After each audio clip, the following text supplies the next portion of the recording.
Movement,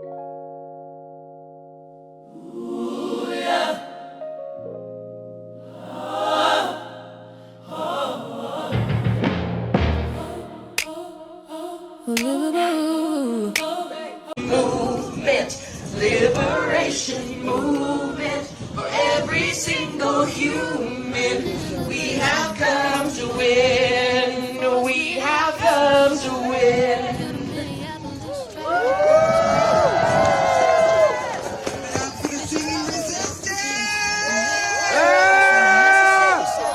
My name is Bethany Winkles. I'm the Secretary-Treasurer of the Minnesota AFL-CIO, American Federation of Labor and Congress of Industrial Organizations. And it is my honor to be in the streets with all of you.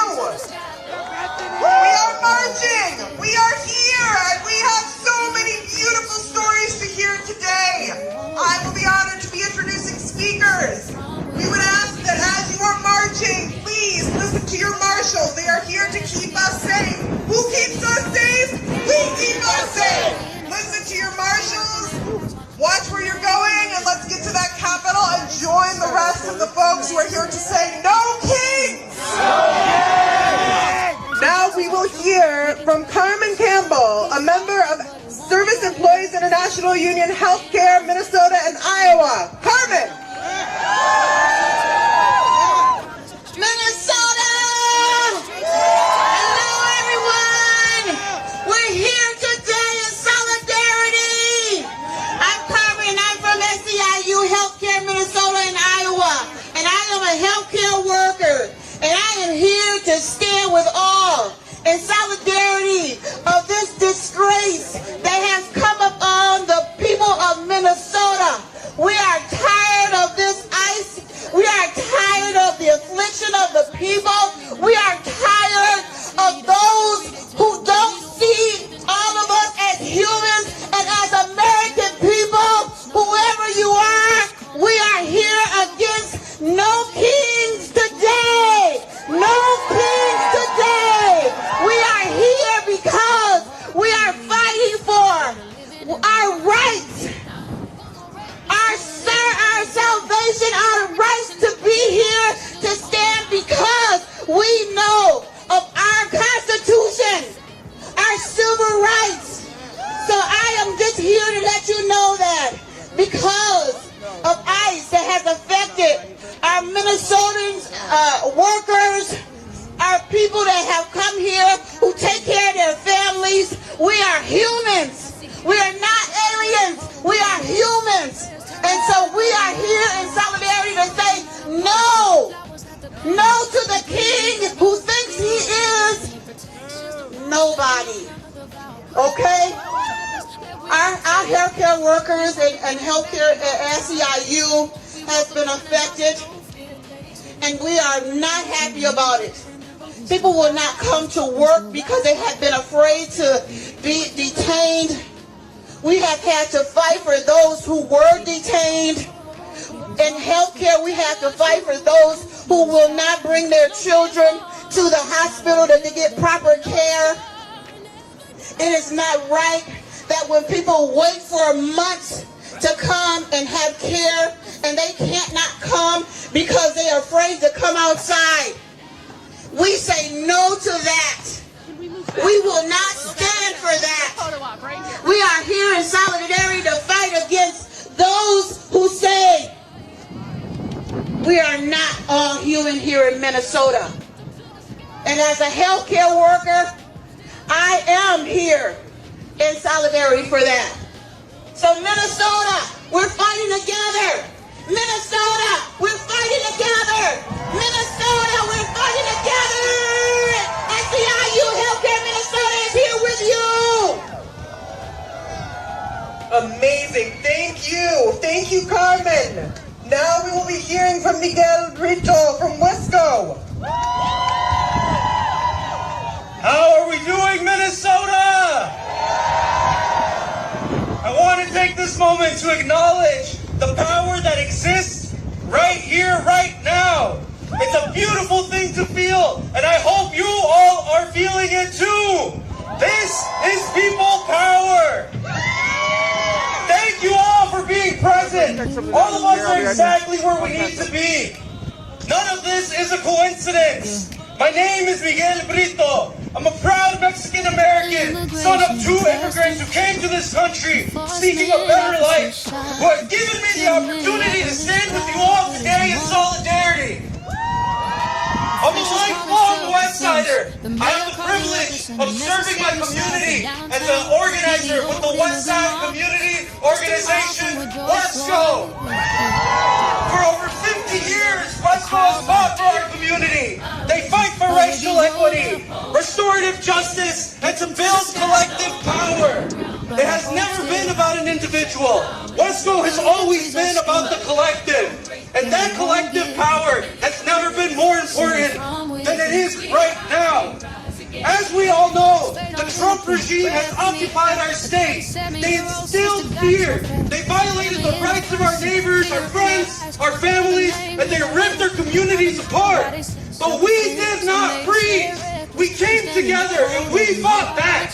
We created mutual aid. We trained in constitutional observing. We built ice wash networks. We organized. And that is why they retreated in fear. When we are united as one, when we hit the streets together and organize our communities, the power we create is stronger than anything the Epstein billionaire class could ever imagine. That is why they want us back to normal. But normal does not exist anymore. And if it ever does, again, that means we have lost, people. Oppression does not always come with chains. Sometimes it comes in comfort. And when people become comfortable in injustice, they stop fighting. And that comfort becomes their cage. We must not go back. We must not allow them to divide and isolate us anymore. And I need to give a shout out to the worker in this moment. The worker. The worker. The humble barista. The line cook. The administrator. The secretary. Right? The teacher. The carpenter. The pipe fitter. The electrician. The communications worker. Just the everyday work-a-day Minnesotan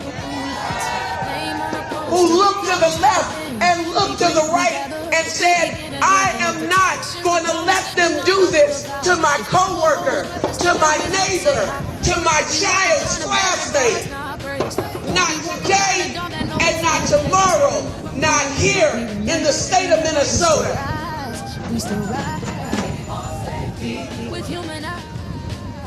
I need y'all to understand something right now. How we show up for each other.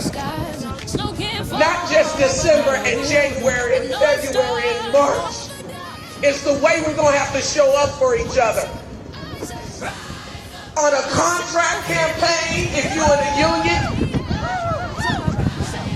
and at the polls. Because, baby, we doing lightweight but heavy reps in this fight right now. But that weight is about to get real heavy coming up. We're gonna have a heavy lift if you try to create something beyond the world that we living in right now. And that big heavy weight is coming up soon. I hope you feel like you got enough muscle mass right now. Because I know your fast twitch muscles have been put to the test when y'all raise money for rent and utilities and groceries for your neighbor, have they not? I know your muscles have been put to the test when you stood on a corner with a whistle and a phone, have they not? They wanted the specter of brown and black people cowering on the street corner. And what they got was the diversity of Minnesota standing there saying, not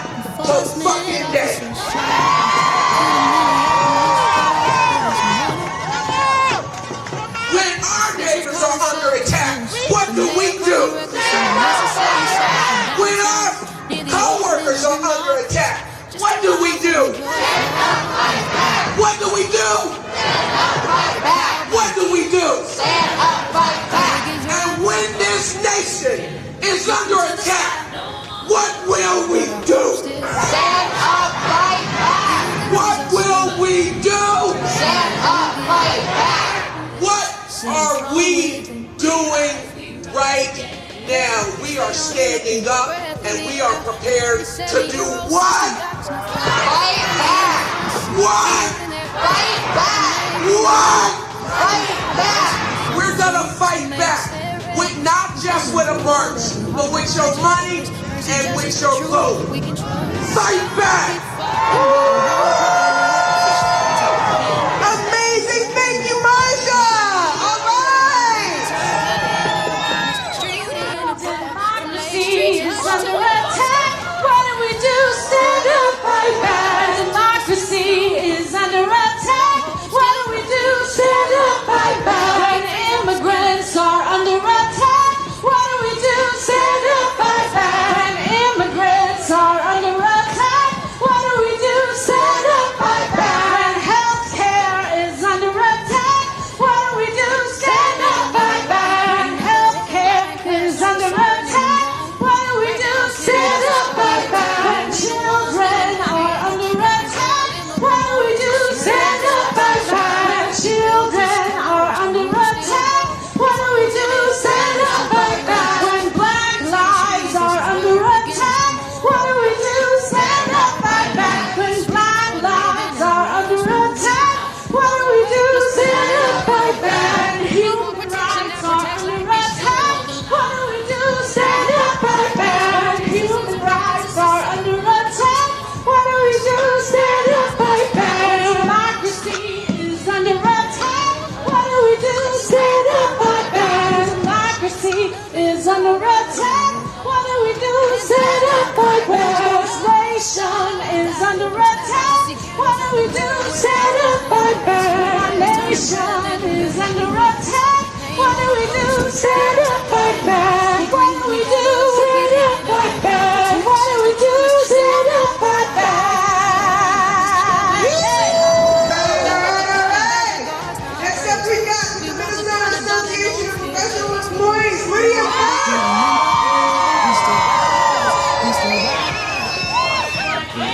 Almost exactly a year ago today, over 100 of my Minnesota public health colleagues were laid off. Another 200 public health workers, myself included, were told we would lose our job because the Trump administration illegally canceled a massive public health grant. I'm also here because my job was saved by dedicated, hardworking unions, lawyers, advocates, and judges who still believe in the power of the Constitution and the rule of law. And in a little over a year, this administration has gutted public agencies, fired and mistreated public workers, obliterated foreign aid programs, put entire clinical trials in the trash, and set American science back in time. The picture isn't pretty, and the death toll is rising. These clinical trials can't simply be restarted. These programs can't simply be rebuilt, and trust can't simply be regained. Lives will be lost, money will be lost, time will be lost. But we wouldn't be here today if the end of this story was already written. On Tuesday, a public health worker won the special election in Florida, flipping the district that includes Mar-a-Lago. Last week, a federal judge blocked the Trump administration's attempt to cancel more public health funding to the state of Minnesota. Professional organizations are stepping up to fill the void filled by public agencies that have been pilfered and gagged. Unions are stepping up and fighting tooth and nail and tooth again to protect the rights of workers and the health and safety of all Americans. People are stepping up and you keep showing up. Science keeps happening despite this administration's best efforts. We all know this fight isn't over the day this regime is. We have a lot of rebuilding to do and the journey won't be pretty. But we know that if we try, these clinical trials will be started again. These programs will be built again, and trust will be gained again. Lives will be saved, and we can build something better than what we had before, a system that is truly of the people, by the people, for the people. And before I leave, I got one more message for Donald Trump. No kings, no tyrants, keep your dirty hands off science.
You're gonna hear that what the Trump administration is doing is wrong. It's textbook fascism. And it's being used to cover up a litany of crimes that any decent society would revolt against. But I hope I can tell you something you don't know. And here it is. You already knew how to do this shit.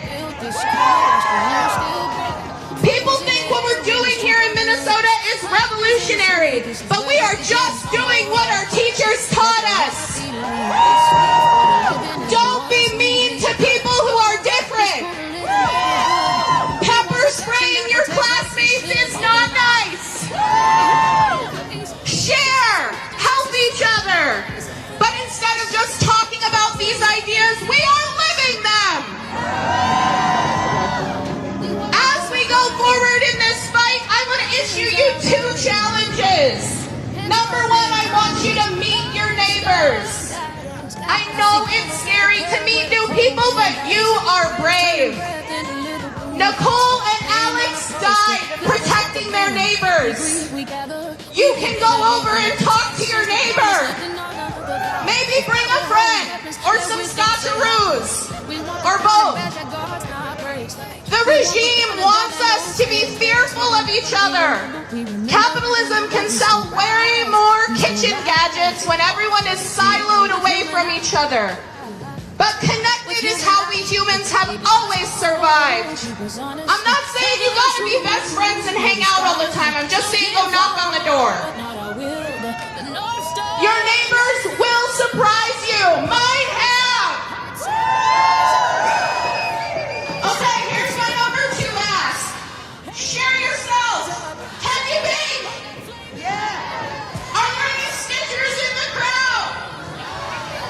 Anarchist Emma Goldman said, if I can't dance, I don't want to be part of your revolution. Share, dance, sing, and keep fighting. You can do this. You already started. You are brave. You are loving. You are radical. And we will win because we have to. We have already started.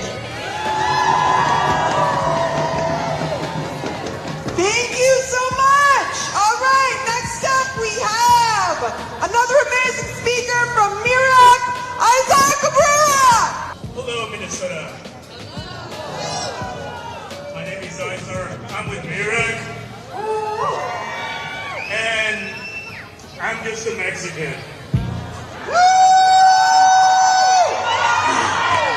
Viva la revolución.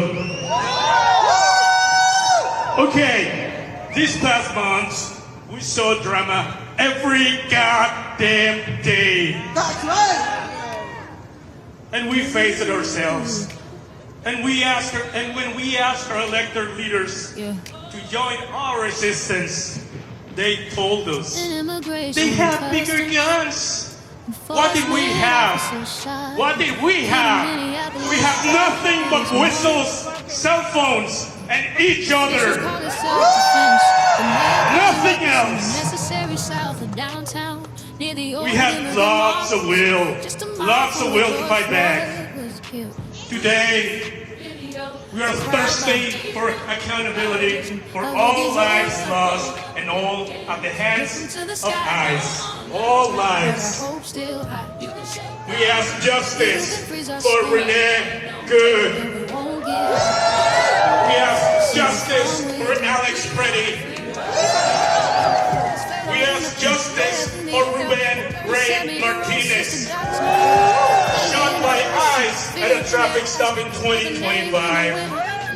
Justice for our neighbor Victor Manuel Diaz, who died mysteriously in an ICE concentration camp in Texas.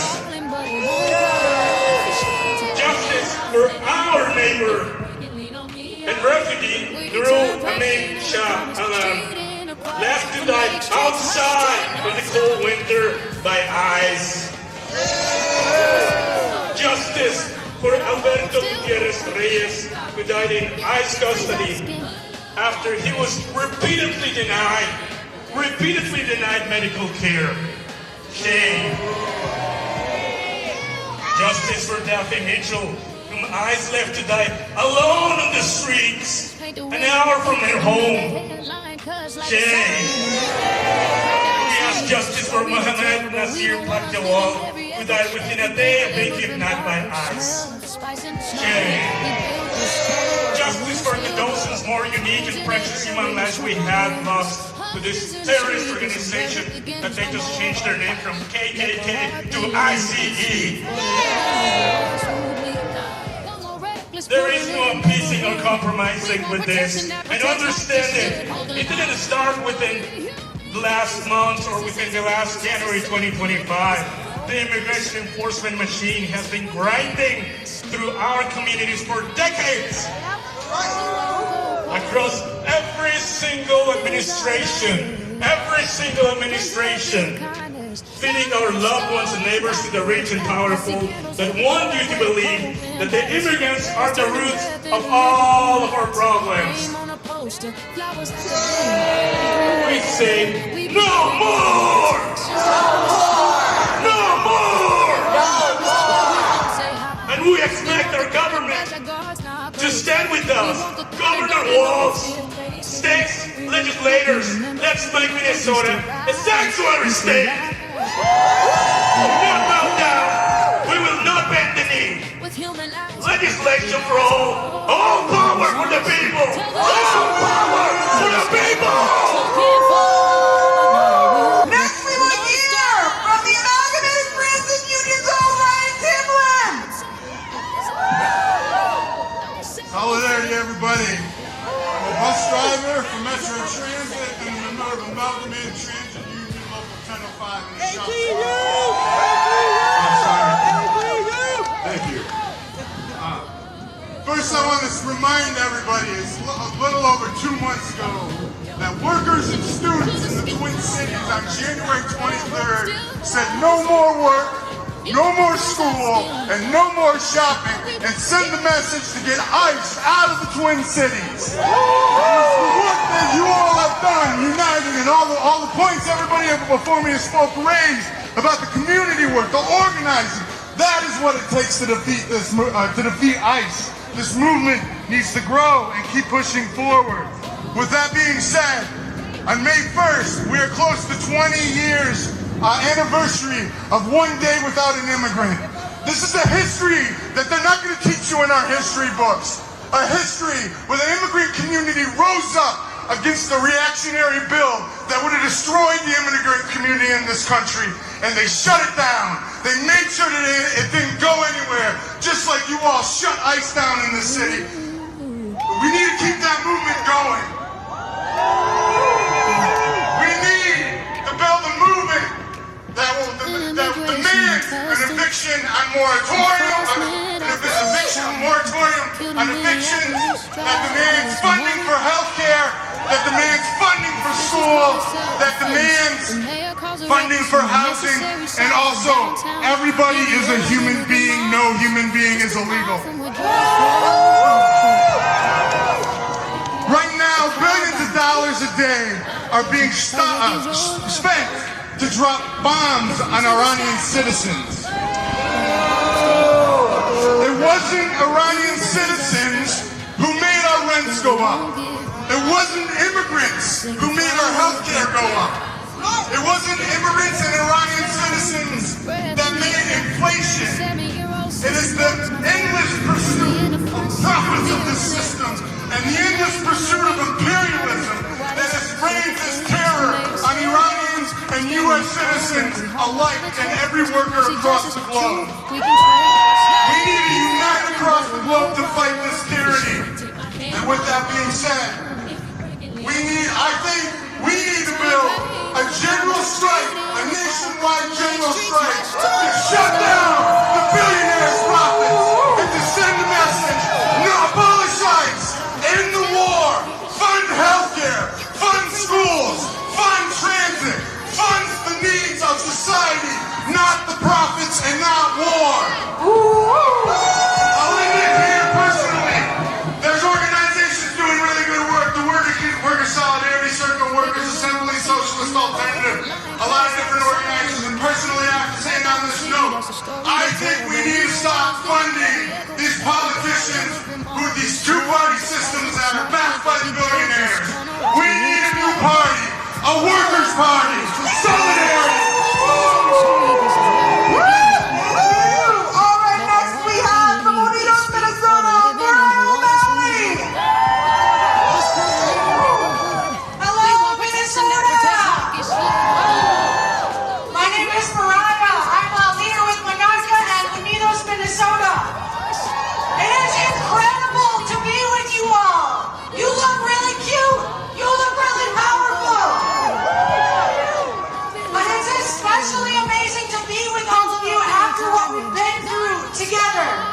We watched as ICE agents made war zones of our neighborhoods. We struggled to breathe as tear gas filled our lungs. And we struggled to tell our children what was happening. We struggled to console them as they cowered in fear from what was happening to their classmates. It was just a few weeks, and yet 3 of our neighbors lost their lives. 4,000 are still missing, and still they steal 4 of us every day. That ain't right. They came to make an example of Minnesota, but instead we made sure to set an example for the rest of the country. We have shown the world what it looks like to love our neighbors, not as an empty talking point, but as an ethos that guides each of us every single day. And I'm going to be honest, becoming an exemplar for how to combat authoritarianism was not on my bucket list for 2026. But it also didn't happen in a vacuum. It took love, it took community, and it took organizing. It took each of us, each of you, finding within ourselves what we have to offer in this moment and to this movement. We patrolled, we whistled, we provided aid, and we shared our stories of trauma publicly as the world watched in horror. We did that. Say it with me. We did that. Because when we fight, we win. This is what organizing looks like. We have been through hell together, but we know it would have been so much worse if we did not have 50,000 trained legal observers out on the streets. We did that! And now it is time to continue organizing. It is time to continue building. Because we know they are coming for our elections. They have told us they are coming for our elections. We know they need to disenfranchise all of us who resist this authoritarian regime. But we're Minnesotans. We're not new to this. And when our democracy is under attack, what do? Stand up, fight back! What do? Stand up, fight back! Starting April 9th, Monaca will be organizing alongside all of you to defend our democracy. For as long as it takes to ensure we have a safe, multiracial, and participatory democracy, we will be training election defenders.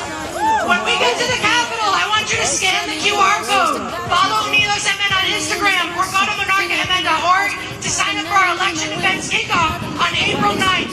You are an election defender. We defend our democracy.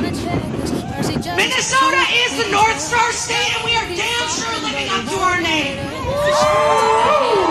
We have inspired the world through our organizing and through our love for neighbor. Now it is time to lead our country out of this darkness and toward the bright future we will create together. Love and power to us all. Thank you so much. Thank you. And now we have from the Graduate Workers Union, Christian Tamakas. What's up, Minnesota? When I say ICE out, you say everywhere. ICE out!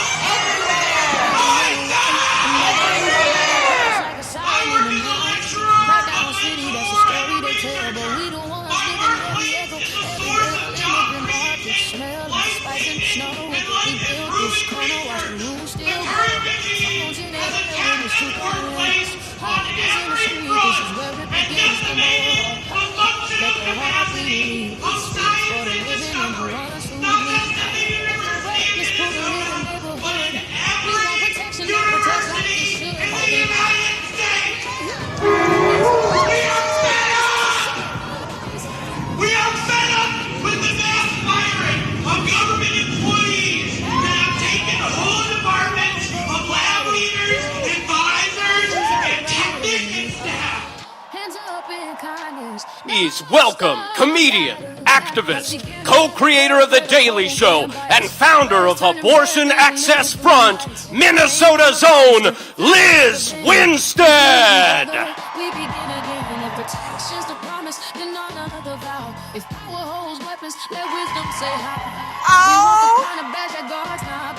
Oh my goodness. Hello, Minnesota! You know how to show up and show out. Are you so proud of yourselves? Please take a moment to be proud of yourselves, because we are here to do a lot of things today. To celebrate our work, to figure out how we continue to work, and then to be celebrated ourselves. So please, I hope you are ready. So I don't know if you know this or not, but we are the flagship rally of No King's Day. Simply because we showed the world how you do it, y'all!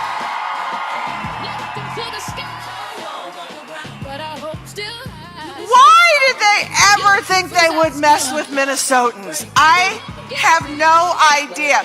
Because we are all from here, know here, have been here. And anybody who is from... Look, let's be honest about ourselves. We are not the most welcoming in the best of times when people move here. Right? You've had people move here because they got a job at Best Buy, and it's like, it's going to take you about 15 years to actually tell them your middle name. You really want to trust them. So when thugs show up wearing Carhartt, doing bad, we are like, oh, hell no. Goodbye.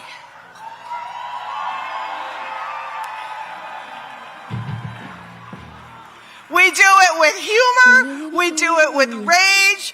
We also do it with tedium, which I love. You know, Minnesotans will be like, we don't like you here, we don't like you here, we don't like you here. You know, just the repetitive nature alone should have chased them out. But we are here because we know what ICE can do, but we are under attack from all sides. So many issues. I work on reproductive and abortion rights. I know. As we speak right now, Josh Hawley, the tallest ghoul in the Senate, along with the FDA, are trying to use bunk studies to remove access to medication abortion. And let me tell you what, it's scary. I actually was thinking this morning, maybe we should rename the uterus ICE so it could have absolute immunity.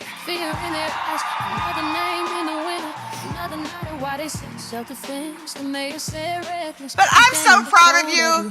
You chased out of this state pure evil. You chased them out. You chased out the fun-sized fascist Greg Bovino. You chased out that evil Kristi Noem.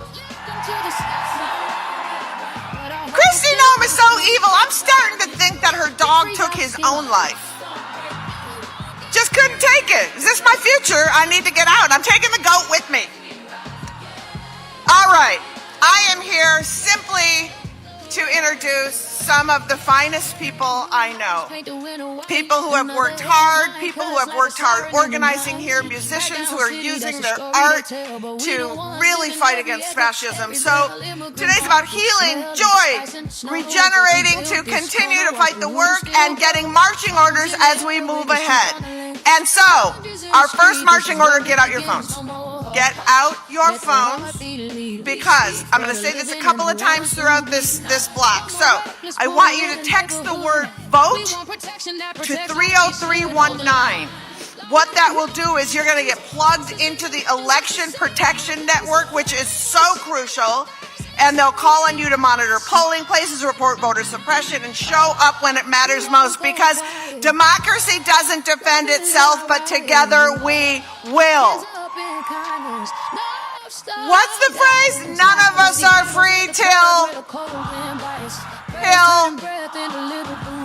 Once more, none of us are free till. Once more, none of us are free till. You take direction so well. I love it. Now, again, just a reminder, I'm going to keep saying this throughout the course of the thing. If you did not hear me the first time, pull out your phones. I need you to text the word vote to 30319, because every single person here today needs to be participating to make sure that our elections are not suppressed, people get to vote, and that in November, everybody who is voting is going to be able to make the change that we desperately want to see. You with me? Okay, you have several chances, and then I'm going to say it at the end also. So I really am counting on them getting flooded with texts. I'm depending on you. I trust you. Are you people my friends? Okay, I love that about you. For how many of you is this your third rally? How many of you this is your second rally? How many of you this is your first rally? Incredible. From my vantage point, I'm staring, and there are people, it seems to be almost all the way back to the cathedral.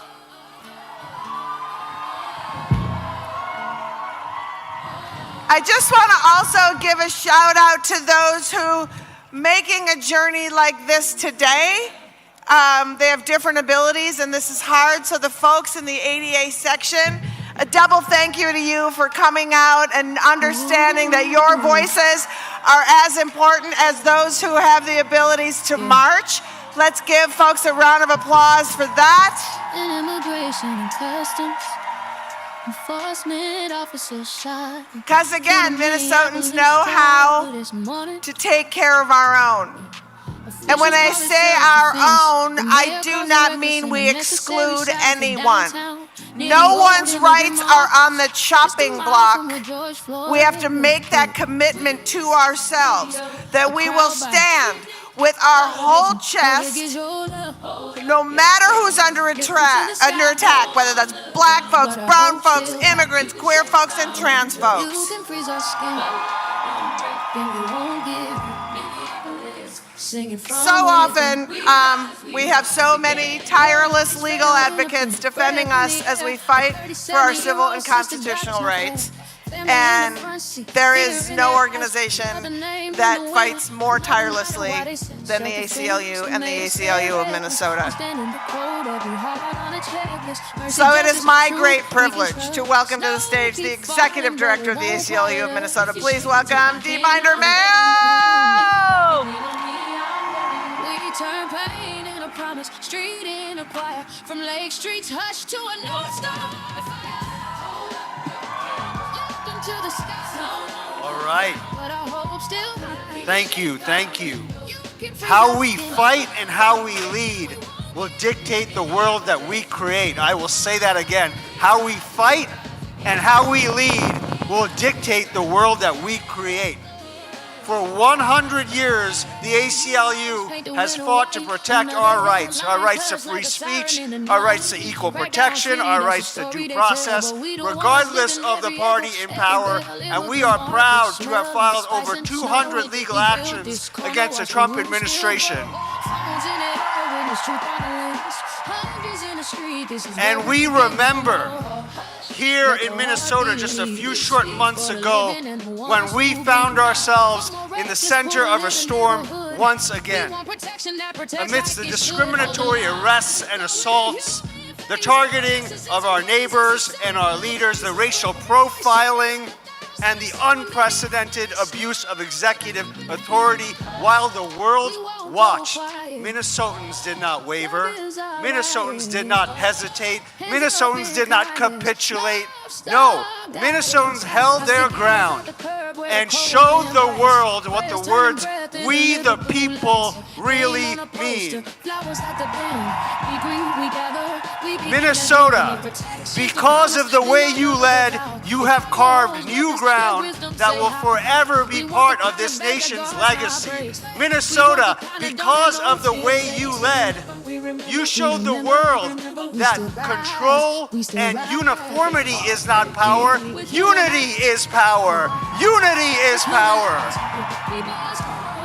And the unity of diverse voices is one of the most powerful forces in American history. And that is why it is more important than ever that we continue to push. We continue to keep the pressure up. We continue to fight. The ACLU will not stop because we know you won't stop either.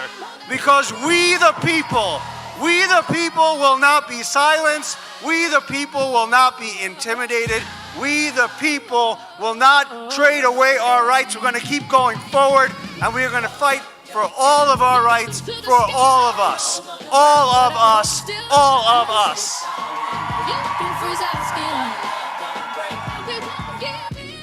You know, one thing that doesn't get mentioned enough when we talk about Minnesota and our resilience and what we do is the fact that not only do we think of everything, the second we hear that there's something in a place that needs to get filled or a space that needs help, we don't say, that's not the thing I want to do. We just show up in the right clothes and we do it.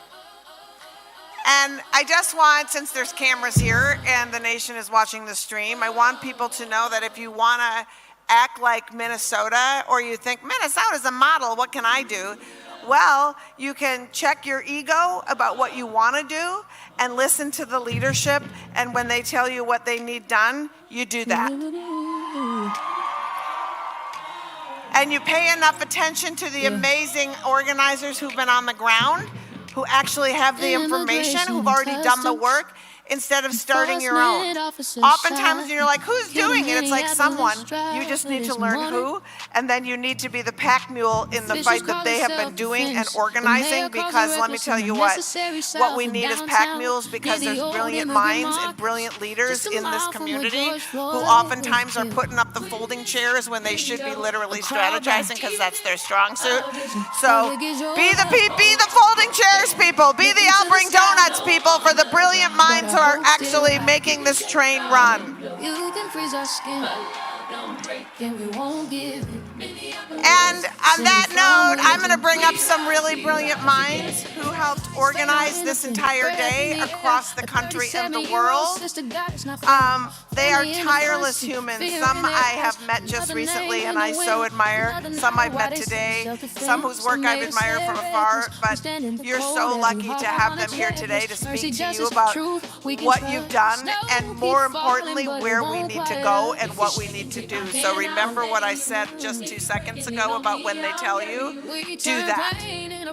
Do that thing. So please welcome to the stage the organizers of this incredible movement. Oh my gosh, wind. Sorry. Co-executive directors of Indivisible, Leah Greenberg and Ezra Levin. The 5051 National Coordinator, Sarah Parker, Executive Director of Move On, Katie Bethel, and President of Public Citizen, Rob Weissman. Bring them up, everybody! Paint the winter white, another headline cuts like a siren in the night. Crackdown city, that's the story they tell, but we the ones living every echo, every bell, immigrant market, smell of spice and that up snow. a little bit. We built this corner. My name is Sarah Parker, and I'm the Executive Director of Voices of Florida Fund and a National Coordinator of 5051. I am honored to be here among heroes. And I mean you, the locals standing in front of me today. I want to use this moment to honor you, every single one of you who took part in the resistance in any small way. You are the heroes in this story. You turn the cameras back on them, and you put your life on the line. Across the country, people are building power. People are building community. And every time this administration swings, we will grow stronger. Every time our neighbors are kidnapped by masked men, we will grow bigger. And every time they think we are losing hope, we will become more determined. We are the linchpin in our democracy.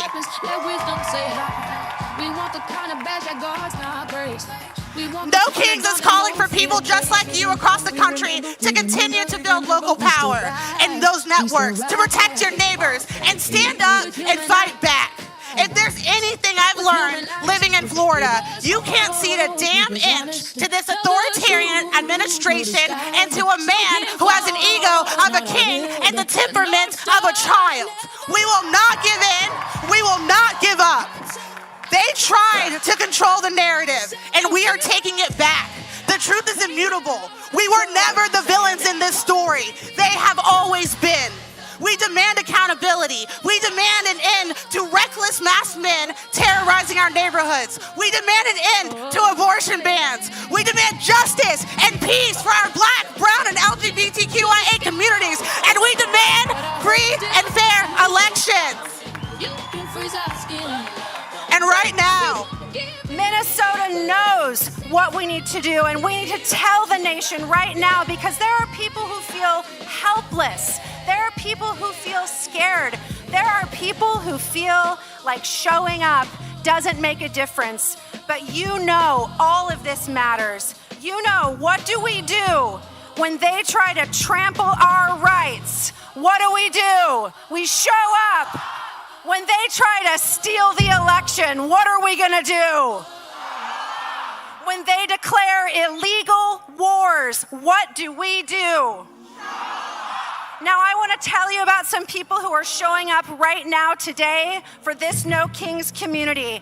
There are thousands of volunteers who have given tens of thousands of hours to be safety officers, marshals, who are making sure that our events today reflect the peaceful democracy of harmony and love that we want to see in America today. I want them to hear you coast to coast. Thank you, volunteers, for all you're doing to make No Kings happen. Thank you for showing up. A crowd by Brothers and sisters and friends, my name is Rob Weissman. I'm with Public Citizen. You beautiful and heroic people showed our country and reminded the world that the opposite of authoritarianism is not just justice and democracy and freedom. It's also solidarity and community and love and neighbors. And persistence. And now, as we rally here, 100,000 or more strong and across the nation in the largest day of protest in American history, we have to persist. We have to persist to end this illegal, unconstitutional, and devastating war on Iran, and make sure that Congress does not give a penny more to pay for or extend this war. We have to persist to make sure we have free and fair elections, that everyone can vote, and that all the votes are counted. And we have to persist to win our yes agenda. Yes to health care for all. Yes to tax the rich. Yes to the clean energy revolution. Yes to overturn Citizens United. Yes for a living wage. Yes to make sure every person has the right to organize into a union. Yes to make sure there is equality for every human being living in the United States, whatever their status, whatever language they speak, whatever their gender. Now say this with me, my friends. Say this with me. No kings, no ice, no war. Democracy is what we're fighting for. No kings, no ice, no war. Justice is what we're fighting for. No kings, no ice, no war. Healthcare and human rights and dignity and freedom and love and peace is what we're fighting for. No kings, no ice, no war. No kings, no ice, no war. No kings, no ice, no war. Thank you. You're beautiful.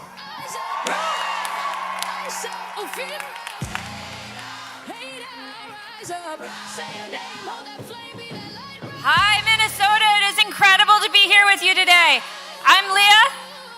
Hey, and I'm Leah's husband, Ezra. This is our wedding anniversary.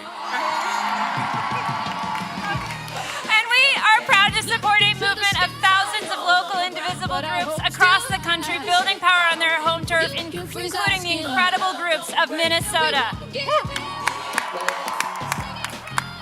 Now, today is historic. We are seeing 3,300 protests across every state and congressional district in America standing up to say we have no king. But Minnesota, of all people, you know that it takes more than one day of protest to defeat fascism. It is going to take relentless, determined, creative organizing to protect our neighbors and to stand for our rights. The nation learned that from you. We learned it from every Minnesotan who stood up to protect their neighbors. We learned it from everyone who went out after the shootings, the murders of Alex Preddy and Renee Good, from everyone who came out after the murder of Melissa Hortman to say that fear won't win, hate won't win, that in Minnesota you protect your neighbors and you stand up for democracy. Now, if there is anything we know about would-be dictators, it is that when they start to lose their grip, they get even more dangerous. They escalate. They invade. They attack. Donald Trump is facing down a midterm election that he knows he is going to lose because people hate this mad king business. And so what is he going to do? He's going to try to steal it. But he's going to fail because we are going to stop him. So for the 100,000 Twin Cities residents in the crowd right now, we have an ask to share on behalf of our friends at Indivisible Twin Cities. Text PLEDGE 30319. Text PLEDGE to 30319 to take the Pledge of Resistance with Indivisible Twin Cities and say you're ready to show up and mobilize in the event of election sabotage.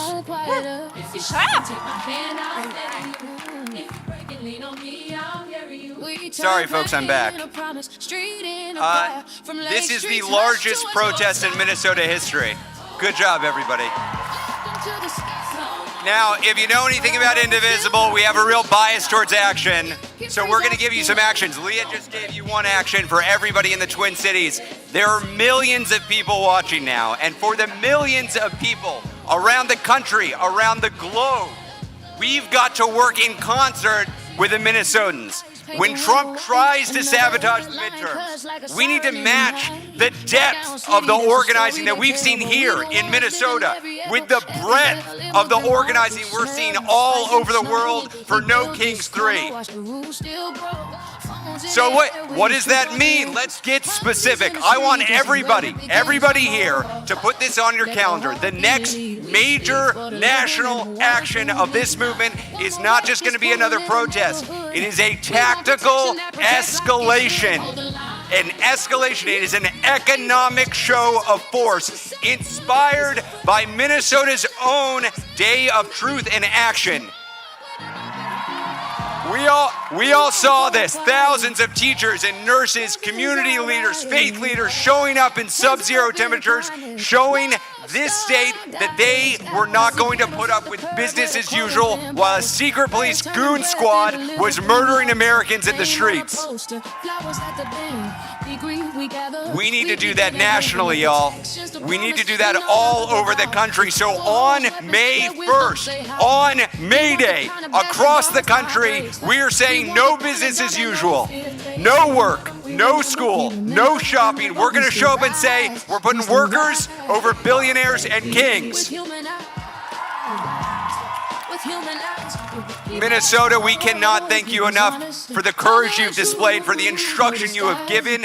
We are going to build on that courage, on that sacrifice, on that dedication, on that organizing. We are going to demonstrate that regular people are the single greatest threat to fascism in this country. It's up to all of us to walk that path. So say it with me as we heard from Rob.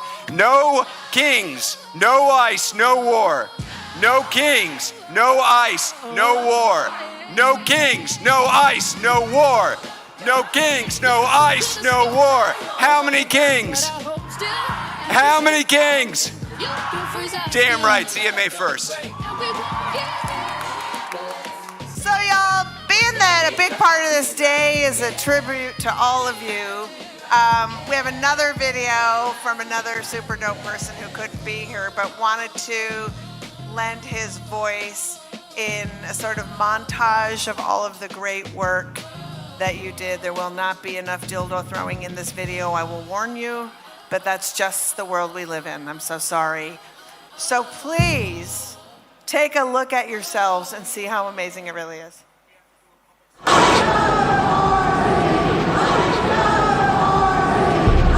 I'm here to tell you a story about Minnesotans. A story about Renee Nicole Good, a mom who wrote poems and had sparkles coming out of her pores. She had whistles. They had guns. A story about Alex Preddy, an ICU nurse who cared for American veterans. Someone who wanted to make a difference in the world and spent his last moments protecting a woman targeted by ICE. A story about Liam Conejo Ramos and his father, Adrian Conejo Arias, a preschooler with a Spider-Man backpack and a blue bunny hat, and his father, who were only trying to get to school. A story about all the people nationwide who have died at the hands of ICE. The thousands in Minnesota and across the country who have been hiding in their homes for months, afraid of being taken by ICE. The hundreds of thousands separated from their families, trapped in detention centers, or deported and dreaming of a way back home. Heartbreaking stories meant to exhaust us into submission. But not you, Minnesota. This is a story about a revolution starting in Minnesota. When your neighbors are being attacked and your communities are being targeted, you don't give up. You don't look away. You don't back down. You showed up. Protesting by the thousands, sub-freezing temperatures. Delivering groceries to neighbors in hiding. Driving friends to doctor's appointments and walking children to school. The heroism of ordinary people doing extraordinary acts of resilience who showed the world what courage looks like. I'm not cold. I'm not afraid. Minnesota taught us to be brave. We are proud to welcome to the stage organizer, activist, and movement strategist, Ashley Woodard Henderson.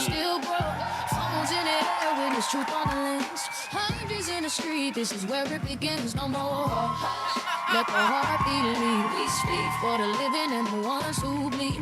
Why are we in this we want situation that brings us down? Can't you see we are losing patience with oppression now? The people will rise. The people will rise. The people will rise. Sing with me. The people will rise. The people will rise. The people will rise. It looks like you're mighty risen today. It looks like you're mighty risen today. Name on a post. My name is Ashley Woodard Henderson, and I'm going to be your friendly MC today for this No Kings 3 flagship rally. How you doing? Look at this historic moment that Minnesotans built. Not a moment that happened to Minnesotans, but the moment you built. You built this moment. We are standing miles from where federal agents took the lives of Renee Good and Alex Preddy. We're standing in the shadow of the Capitol where Melissa and Mark Hortman lay in state, murdered the morning of the very first No Kings, because a man with a hit list tried to stop what we're doing right now. We honor them today. And I need you to understand one more fundamental truth about where we're standing. This is not just a rally site, my friends. I know if you look around, you might think it to be. But this isn't just a rally site. This is a place where a wannabe king sent 3,000 federal agents to terrorize your neighbors. Stephen Miller drew up the blueprint. Y'all heard of that little thing, Operation Metro Surge? They thought it could break Minnesota. They didn't know Minnesota.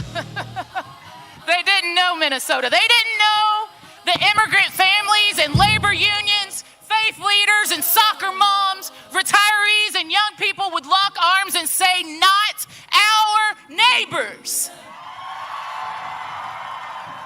Not our city. Not our state, not here." Y'all, you didn't just resist. You didn't just show up, you organized. You built phone trees and legal clinics. Y'all built sanctuary networks.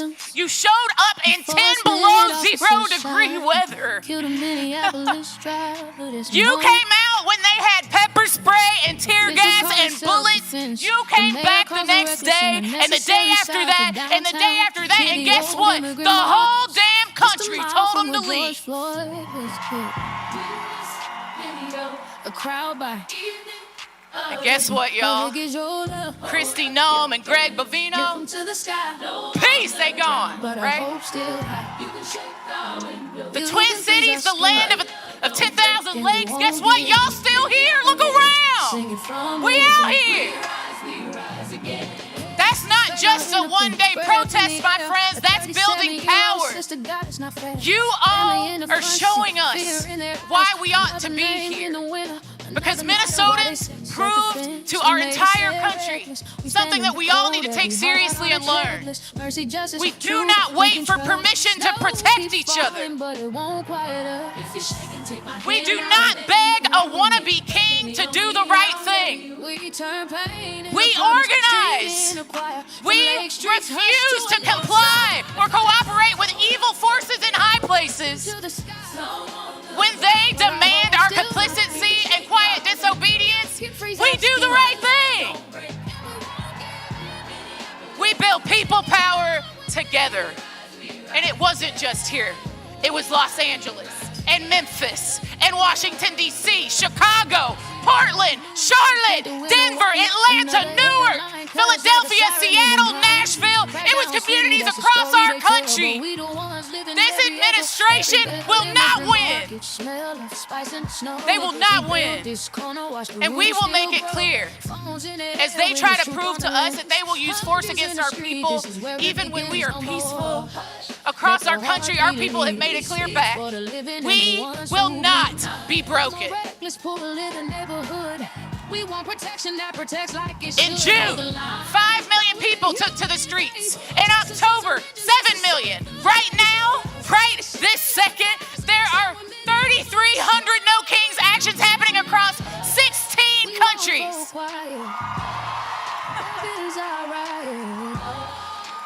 Y'all, there are No Kings protests on every continent except for Antarctica. They'll catch up. Let me say this again. Nearly every continent on Earth is with us. They're out there right now because of what you showed them, Minnesota. So today, we celebrate that. Today, we lift up the people who made this moment happen. Today, we sing and we march and we stand together on this beautiful day in this Capitol and we let them hear us. Do you want to be heard today?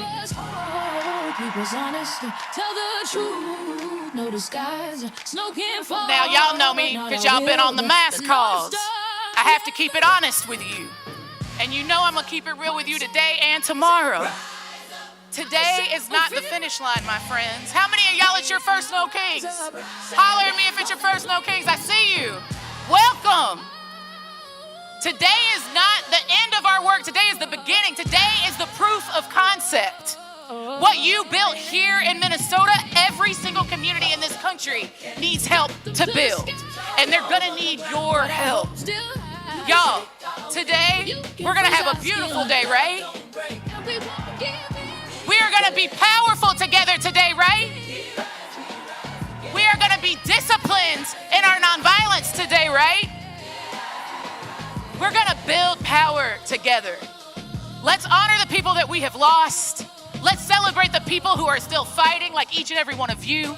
And let's get ready, because what comes next is gonna require every single one of us. Y'all, I wanna hear you say it. No ICE, no war, no billionaires, no kings. I think you can, if I don't believe you, they're not. No war, no ICE, no billionaires, no kings. Are you ready? Are you ready? Let's go! Please welcome to the stage Gwen Westerman, Minister Janae Bates, Imam Makram El-Amin, and Rabbi Ariel Lekich Rosenberg. Hamitakiapi. Hello, my relatives. I'm Petukinde, I'm Petuwan Yupia Kaatahiki. Owashte Wayankapi Windemie Damakota. De Dakota Makoche. Oh, honey, and Kiksuyapi. But I hope still you can shake down you can freeze our skin. This is for Renee and Liam and Alex and the thousands of others whose names we don't have with us today. When we stand together, possibilities seem endless, but only for those who can look up. How do we reconcile azure sky above white clouds with what is obscured below? The winding rivers, the broken hearts, the soulless eyes, the brush of wings, the lost dreams. Possibilities are endless, yet the needs are beyond measure. When time has run out and ties have been broken, when speaking out means losing your life, when chaos abounds and there is no shelter, when protecting a woman means losing your life, who recognizes her talent when she has no hope? Who lends a hand when he cannot get up? Who welcomes them when all the doors close? The possibilities are endless when we stand together. Reach out, join hands, look up. We are Minnesota strong.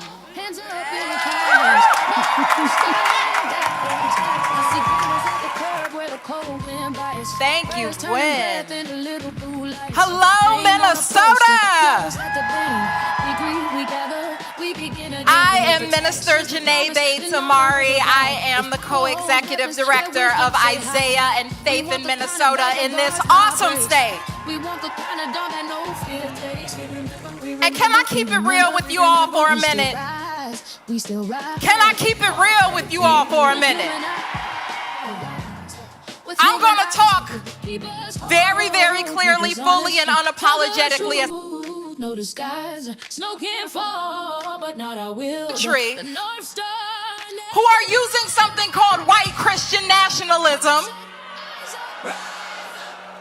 And right now we are in the Lenten season. We are in the Lenten season. We are getting ready to celebrate tomorrow, Palm Sunday. And on Palm Sunday, there were two processions that happened.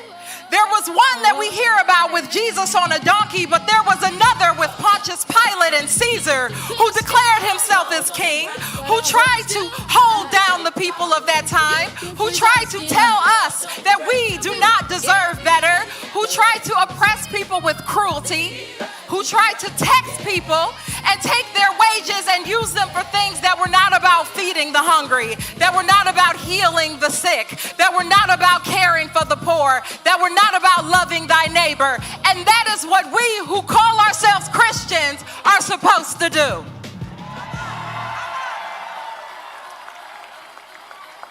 And so as thousands of Christians are prepared to come right back here tomorrow at 2:30, right back here at this Capitol, we are coming together to declare that Christians need to stand up right now in this time. That's right. Christians, especially in Minnesota, and Minnesotans across race and faith, have gotten to bear witness something great here. We have witnessed some horror and some terror and some harm and some abductions and some killing. But we've also witnessed what it means to love thy neighbor and to live that sermon out loud. And so my prayer for all of us Minnesotans, and the invocation in this moment, is that we take seriously our responsibility. That it is on us, that we have agency, that we get to decide what liberation is. And there is certainly no king in no White House who will do that for us. So I hope that I get to see many of you right back here tomorrow at 2:30 at this Capitol. But I also hope and pray that we continue to move our feet, because we may have won a battle, but we're going to win the greatest of all time, because Minnesotans are going to be that North Star. Minnesotans are going to be the one that become the light. We are going to be the ones to show this country how a neighbor loves their neighbor.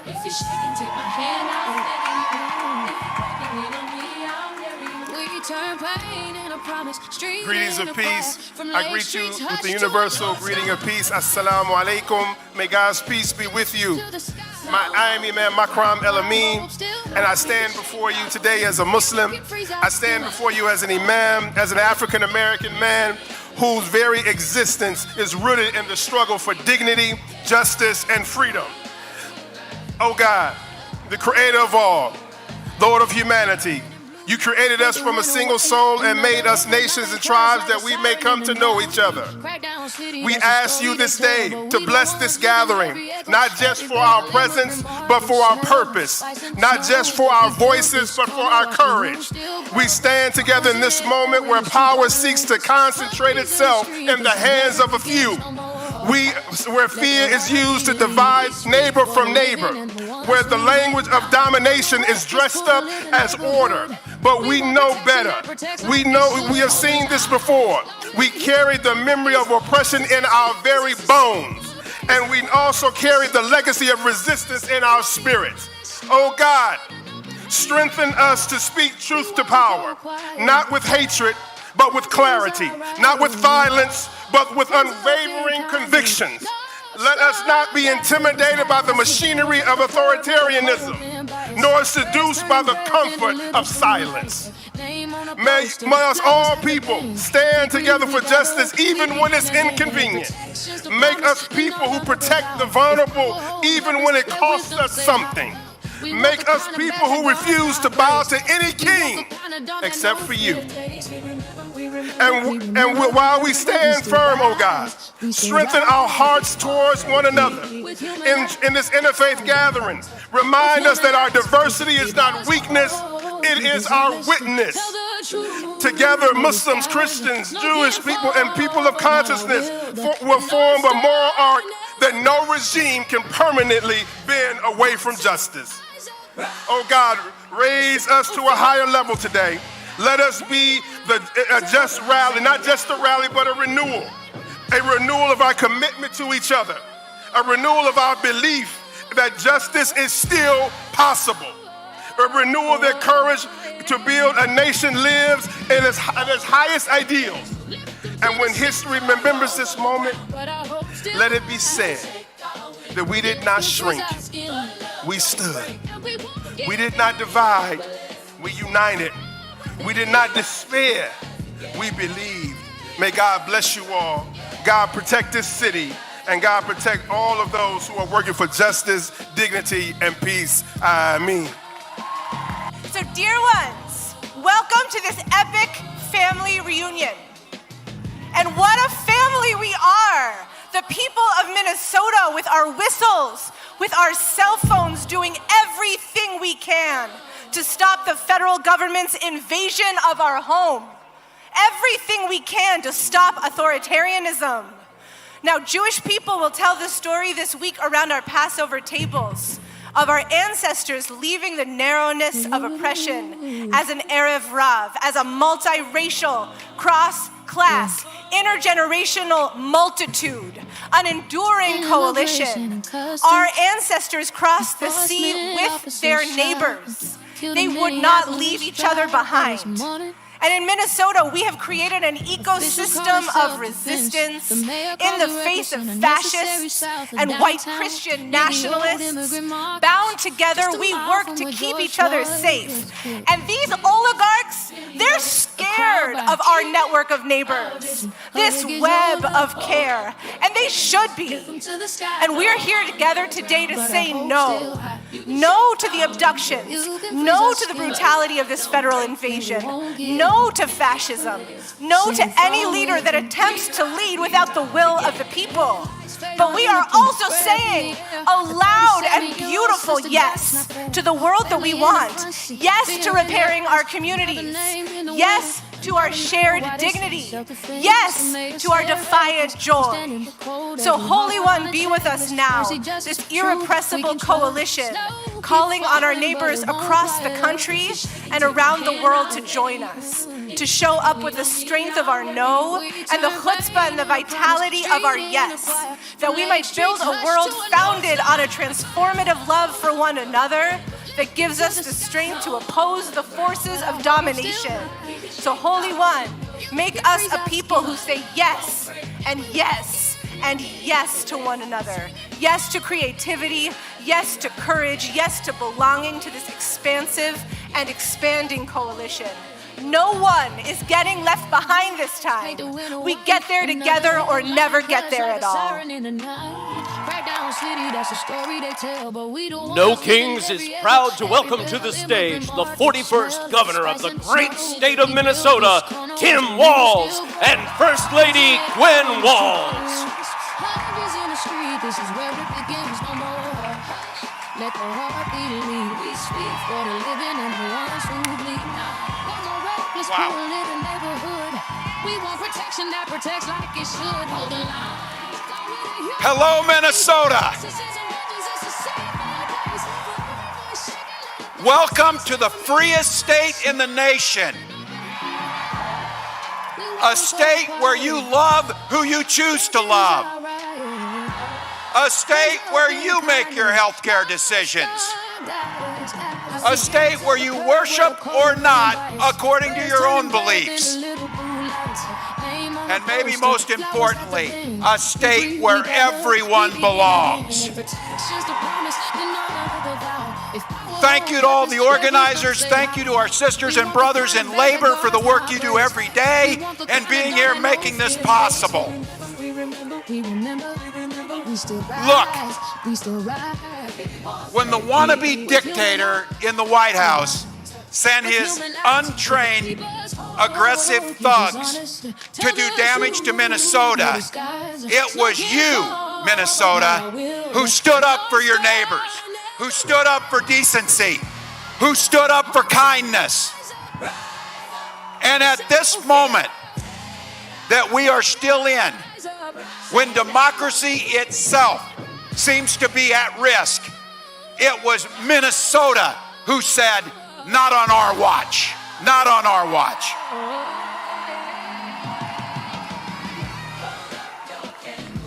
You are the heart and soul of what the nation saw that is good in this nation. But make no mistakes about it. They did damage. They killed Renee and Alex. They traumatized our neighbors.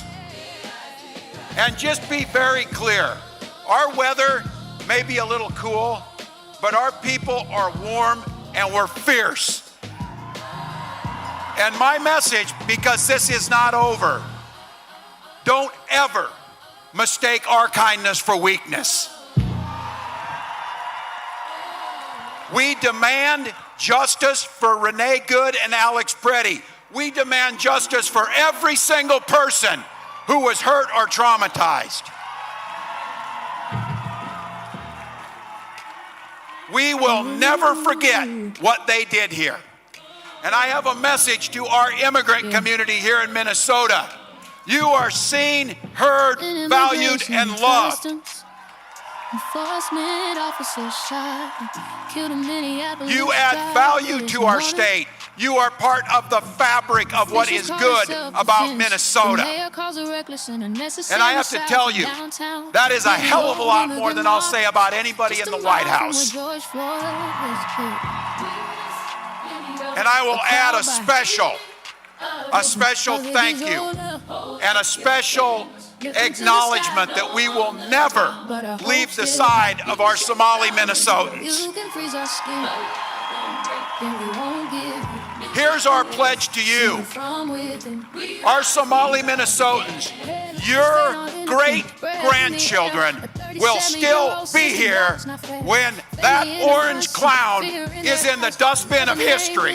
You will be here.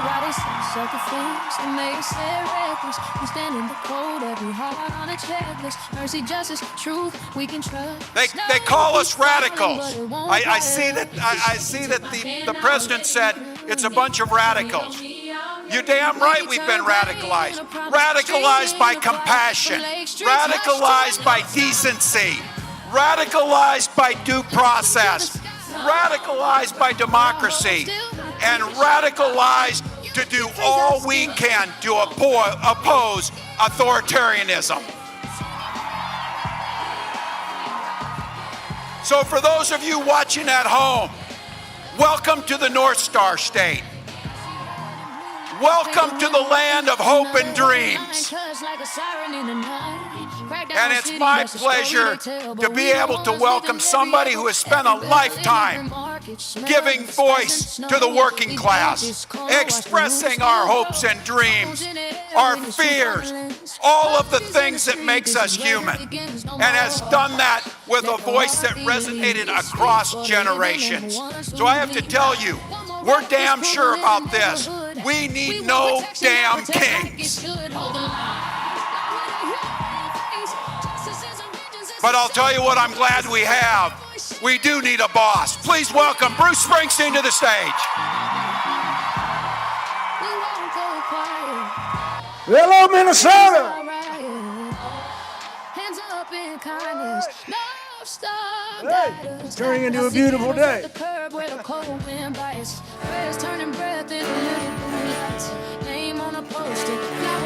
Well, this past winter, federal troops brought death and terror to the streets of Minneapolis. Well, they picked the wrong city. The power and the solidarity of the people of Minneapolis, of Minnesota, was an inspiration to the entire country. Your strength and your commitment told us that this is still America. And this reactionary nightmare And these invasions of American cities will not stand. You gave us hope. You gave us courage. And for those who gave their lives, Renee Good, mother of 3, brutally murdered.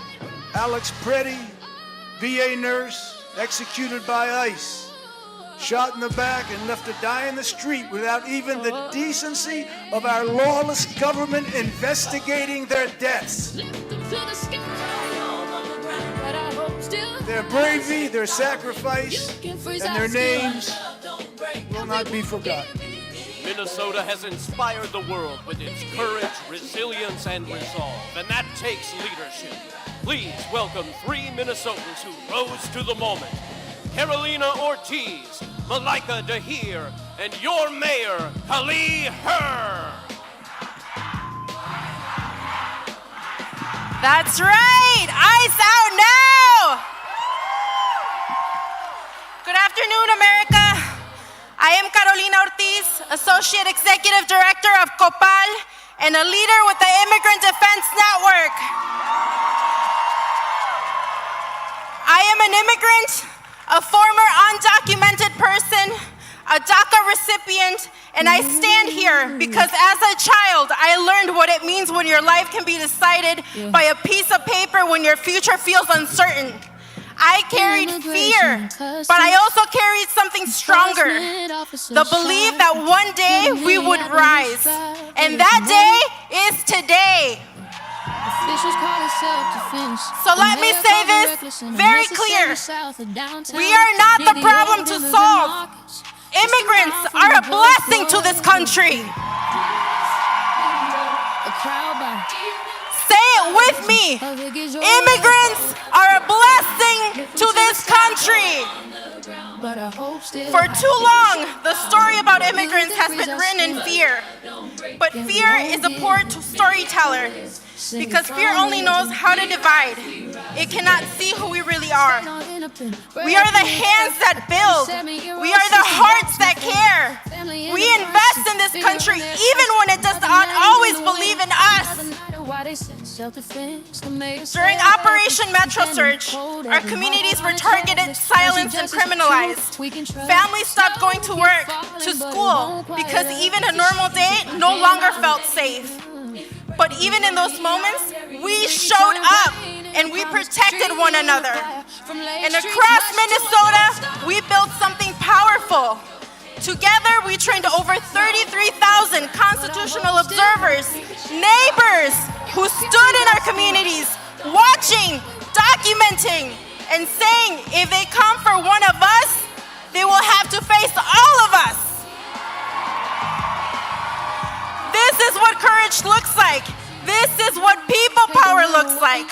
This is organized, collective love in action. So look around you. People choosing each other again and again, standing shoulder to shoulder, not divided by fear, but united by purpose. That is right here. This right here is what democracy looks like. So today, from St. Paul, we send a message to this country and to the world. We are essential, we are organized, and we are no longer afraid. Because this moment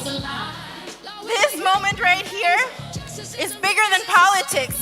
This is about dignity. Because no system built on fear will ever be stronger than a community built on love. So today, I ask you, do not leave unchanged. Leave louder, leave braver, leave ready. Because power does not belong to presidents or billionaires, and it does not belong to anyone trying to rule through fear. Power belongs to the people. Power belongs to all of us. Y ahora quiero decir algo en español a mi comunidad que está aquí presente, a cada familia que ha sentido miedo, a cada persona que ha tenido que ser fuerte incluso cuando no podíamos.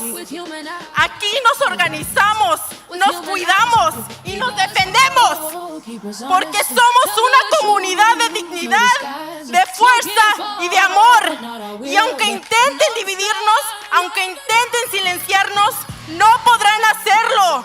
So let this moment travel.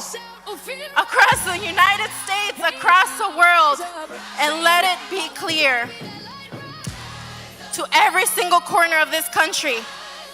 We are here, we belong, and we are a blessing to this country. Thank you. Gracias. Hello, Minnesota! I greet you with the Muslim greeting of peace. Assalamu alaikum. May peace be upon you all. I also greet you with the Somali greeting, Galab Wanagsan. I want to begin by grounding us in truth. This land is home to the indigenous peoples, the original stewards whose presence, care, and sovereignty did not begin with history books and does not end here today. We must also acknowledge our African American sisters and brothers whose ancestors were forcibly brought here through slavery and who build, shape, and sustain this country through generations of struggle, resistance, and brilliance, and who are still waiting for justice and reparations. And then there's the rest of all of us. All of us. Whether we come from Asia, the African diaspora, Latin America, North Africa, or Europe, we are all immigrants in this land. Many of us are here because of movement, whether by choice, by force, or by necessity.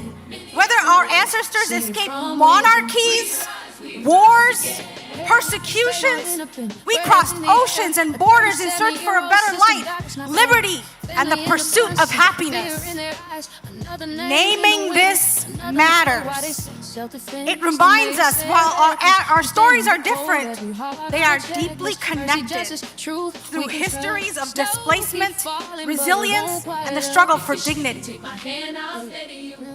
And now I'm going to holler a little bit at my Somali sisters and brothers. Somali people are people who have known hardship, war, displacement, famine, the uncertainty of starting over.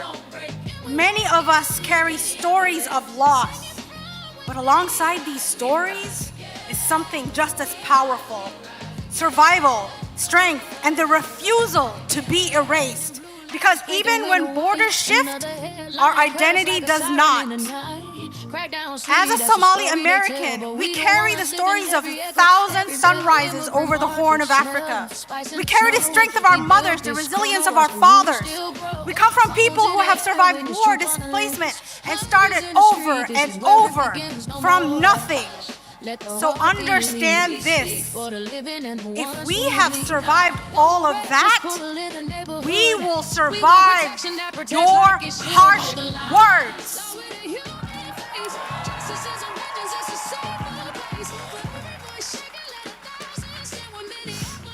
As immigrants, we rebuild, we adapt, we learn new languages while teaching our children our old ones. We contribute to the places that we arrive in with our labor, our culture, our ideas, and our very spirits. We stand as proof that identity can survive distance, that culture can survive disruption, and that people can rise again and again under the warmth of other suns and the cold of Minnesota winters. What we ask is simple: the right to hold on to who we are while becoming a part of where we are. The right to belong without having to erase ourselves. Because when immigrants thrive, our communities grow richer, not just economically, but culturally, socially, and morally.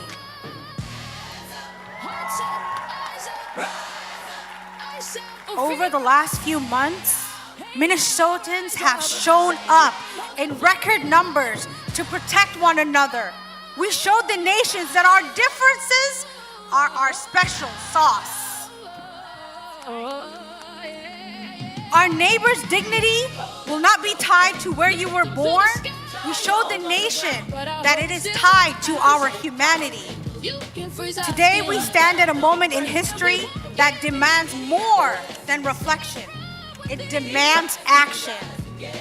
Across the world and here at home, we are witnessing rising tensions and rising gas prices. We see policies that reshape who belongs and who is protected. We are seeing our authorities tested, expanded, and sometimes concentrated in ways that call for vigilance.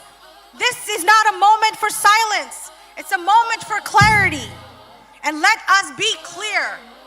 No thrones, no crowns, and no kings.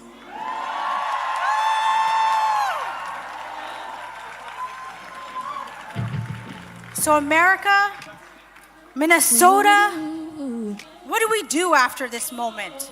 That is what counts. We must act with urgency. We must widen the circle, bring more voices to the table, invite more communities into the conversation. Look around you. Who is missing? Bring them into the circle. We attend community meetings. We contact our elected officials. We advocate for policies that protect immigrants, refugees, and all marginalized communities. For policies that allow us to put food on the table and a roof over our heads. We organize, we participate, and we show up. In Minnesota, we showed the country that that is what we do.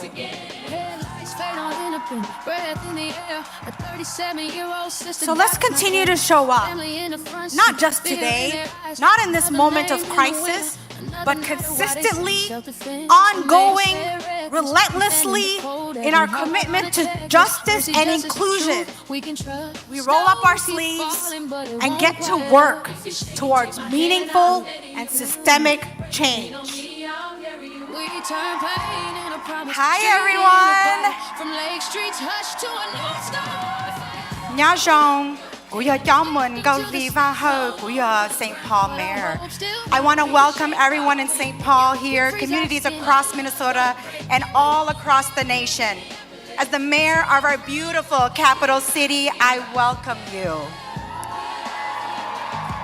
Today we stand up to declare that 250 years later, that this is a land without a ruler, and we are a people without a king. Donald Trump tried to make an example of Minnesota. Get in Trump's way and he will do to you and your community what he did to our beloved Twin Cities. But I tell you, do not be afraid. Trump and Kristi Noem illegally sent thousands of masked, unaccountable agents to occupy our streets for months. And like so many of Donald Trump's other ventures, he failed. We delivered groceries to neighbors, raised funds, protested, and stood vigilant so that our children could go to school without fear of abduction. Because of our solidarity, Minnesota became the model of resistance for the country. My grandfather fought in the secret war for America, a country he had never set foot in, because he believed in democracy and freedom.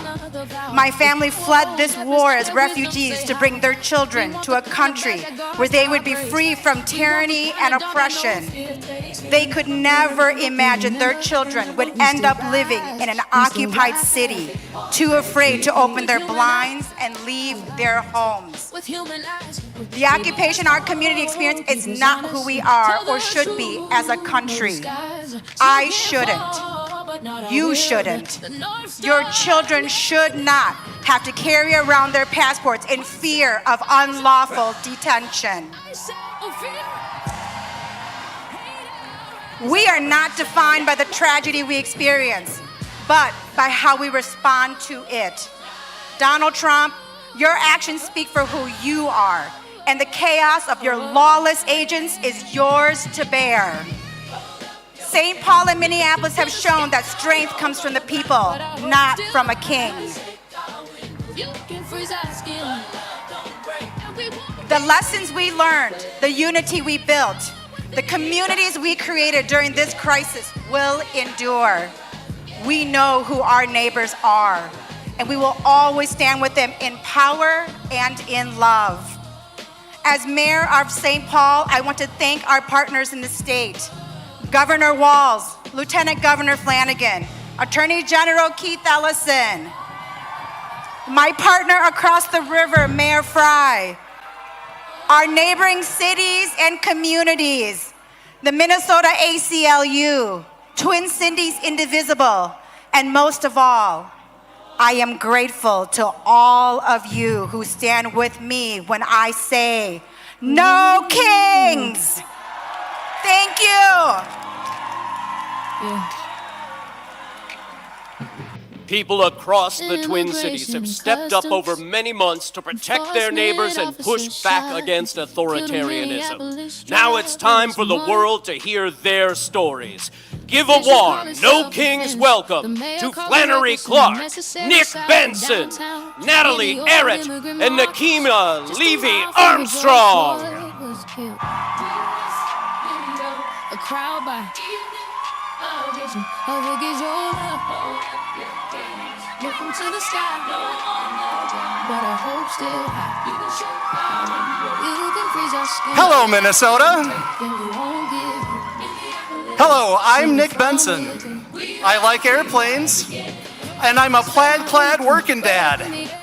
Most importantly, I'm a Minnesotan. 6 months ago, I was chatting with a fellow aviation geek, Seth Miller. He's an outspoken critic of ICE deportation flights. I said, Seth, I really admire your courage. I wish I could do that. He replied, it's not that hard. You just have to do it. Now I'm here, volunteering with Minnesota 5051. We count every person being loaded on ICE flights at MSP. There were 19 yesterday.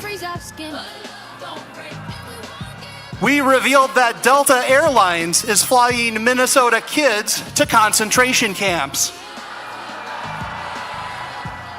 Seth told me it's not going to be that hard, but truthfully, it's been a struggle, hasn't it? We've been remembering Victor Manuel Diaz, Renee Good, Alex Preddy. We've been thinking about our neighbors who've been stuck at home, unable to go to school, work, or the doctor. We've been thinking about the kids who are not sure if mom or dad will be home tonight for bedtime snuggles. The students who are not sure if their friend with a cute hat will ever get to play with them ever again.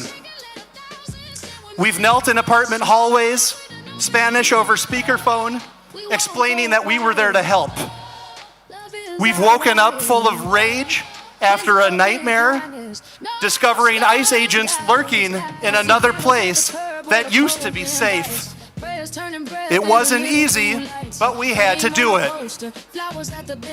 But what if Metro Surge wasn't the end? What if it was just the beginning? What if the upcoming year is worse than the year before? Silent businesses, complicit institutions, and cowardly politicians keep failing us, but you don't have to. My fellow Minnesotans, I'm giving each one of you here today explicit permission to act with courage. It's not that hard, you just have to do it. Be the neighbor that Mr. Rogers knew you could be. Be a helper. When the government fails to meet our needs, we meet them ourselves. We feed each other, clothe each other, and care for each other. We keep us safe. So when others are silent, speak up. Stand up for healthcare, education, childcare, and housing.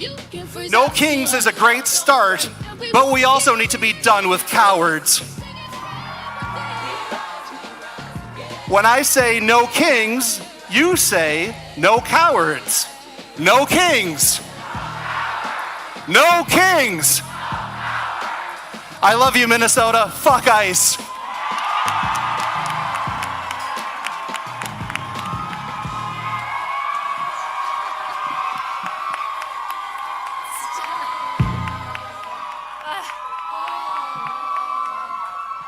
They put my babies right in front. That's not fair. I probably should have prepared more for this. This is so outside of my comfort zone, but that's partly intentional because what Haven Watch did, what Minnesotans did when faced with injustice wasn't comfortable. It wasn't organized or well reharsed. We didn't know what to do until we were already doing it.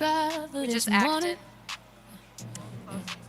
Haven Watch began on January 12th when I took my 11 and 21-year-old sons to the Whipple Federal Building, where people were being released from detention. I took them to see the protests there and to learn how to use their voices and their bodies to stand up. At one point, my 21-year-old son went off on his own and called from his phone shortly after.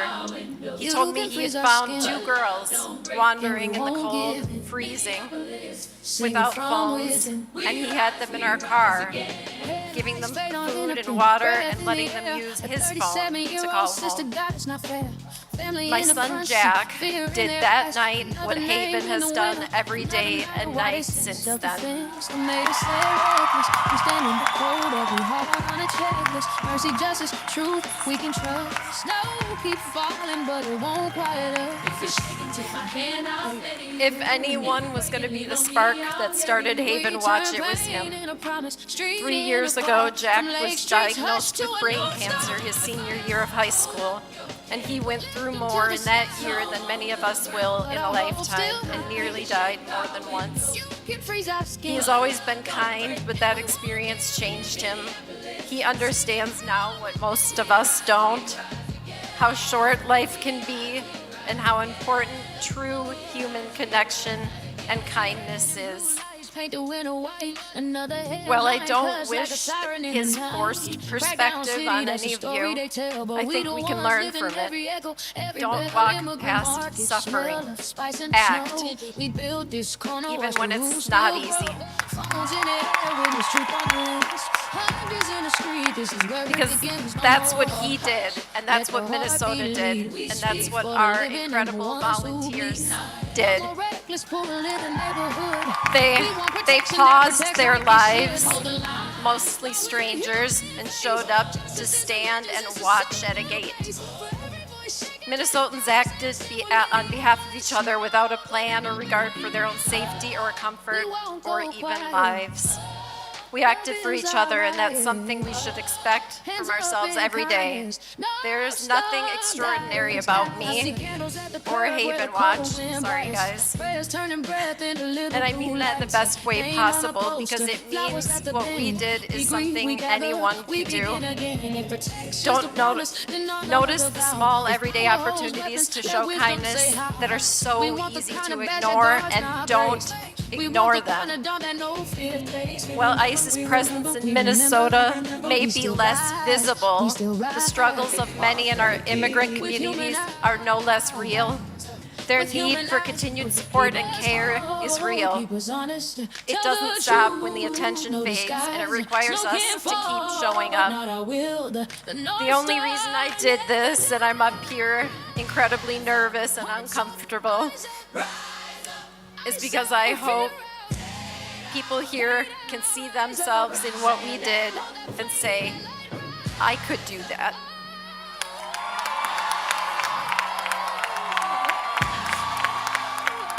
I could bring 2 people who are freezing into my car and let them use my phone. Thank you.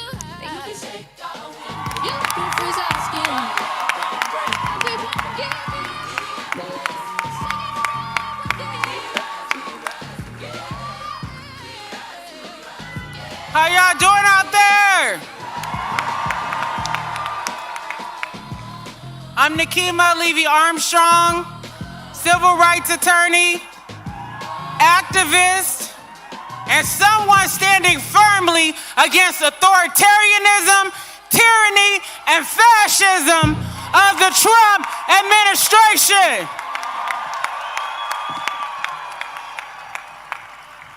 They tried to underestimate the people across the state of Minnesota, but we showed them, hell no, we won't go. That we'll continue standing up for the rights of our immigrant brothers and sisters. That we're standing up for those who are being ignored, those who are being treated as if their lives are disposable, and who are being treated as if their lives don't matter. But we have to remember that this struggle did not start with Donald Trump taking office again. It started with our indigenous brothers and sisters standing up for their land, for their people, their dignity, their traditions.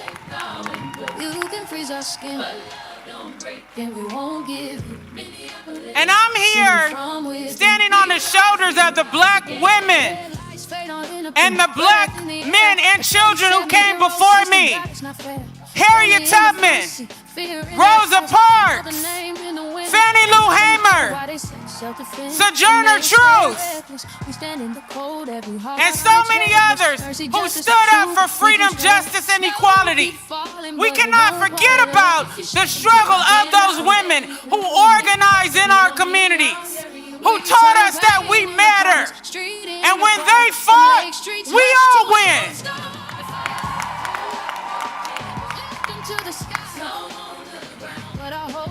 I want to lift up one of my comrades, Monique Colors Doty, co-founder of Black Lives Matter Minnesota.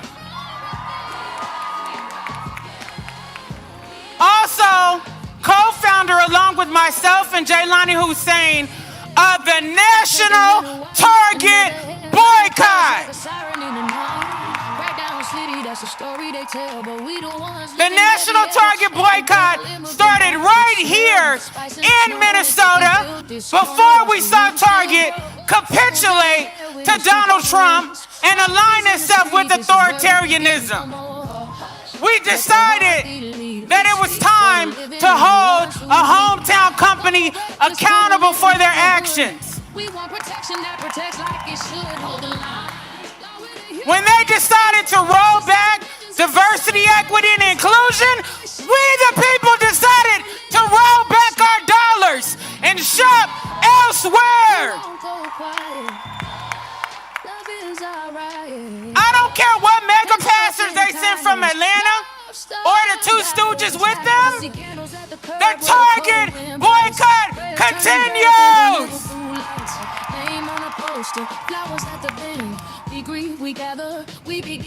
I also want to lift up the more than 200 Minnesotans who are currently facing state and federal charges for standing up against the Trump administration. We are calling on our state and county elected officials to drop the damn charges. These people put their lives, bodies, and livelihoods on the line for our freedom and the freedoms of people across this country. Myself, along with Monique and other black women, are also co-organizers of the city's church protests that took place on January 18th during Dr. King weekend. There are 39 of us right now, the righteous 39, who are being charged by the Trump administration for standing up for freedom, justice, and equality. We need to stand behind those of us who are calling out ICE, fascism, tyranny, and authoritarianism on behalf of the people, standing up for our immigrant neighbors, standing up for Renee Good, standing up for Alex Preddy, and calling for justice.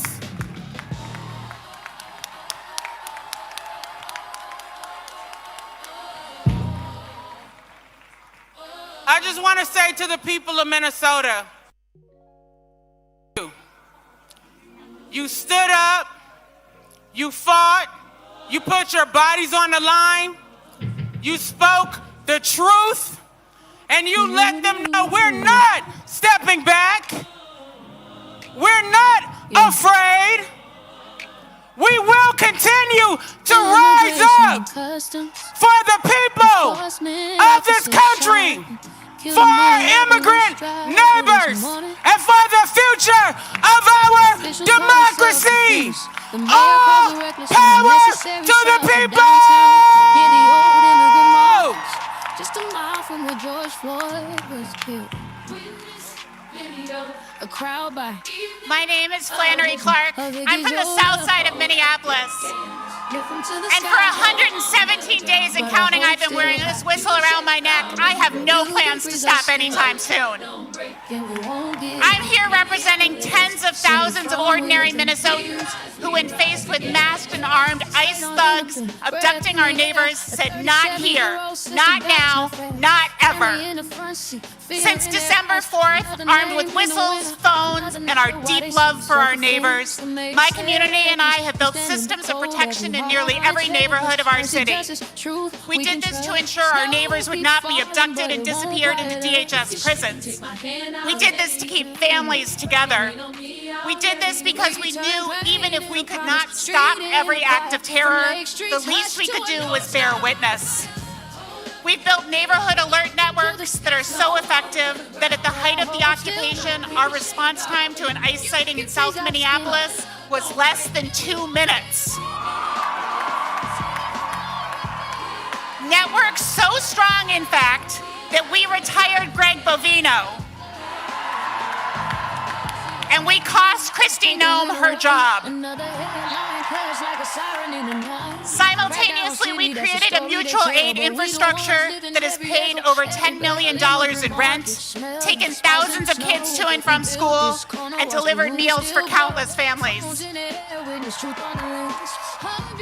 There were thousands of us in the streets in early December, and after our neighbor Renee Good was murdered by ICE on January 7th, there were tens of thousands.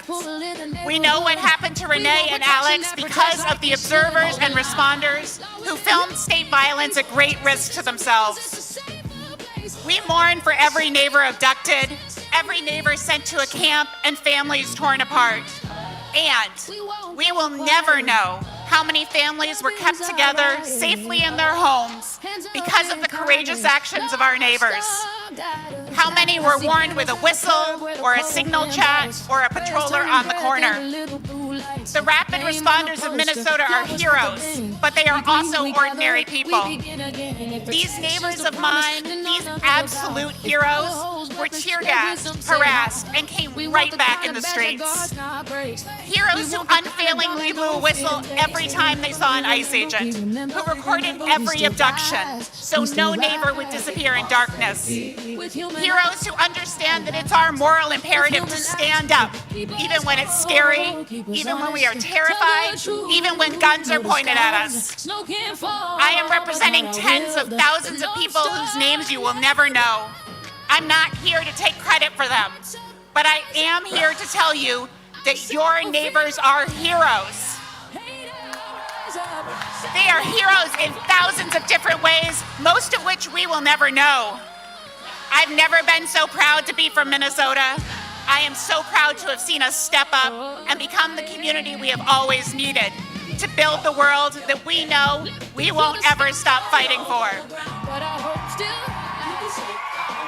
you can freeze our skin. We won't give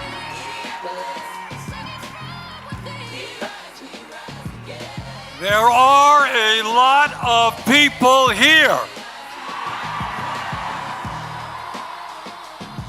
Thank you, Minnesota. And let me thank Indivisible, Move On, 5051, and all of the organizations that have made this great event possible.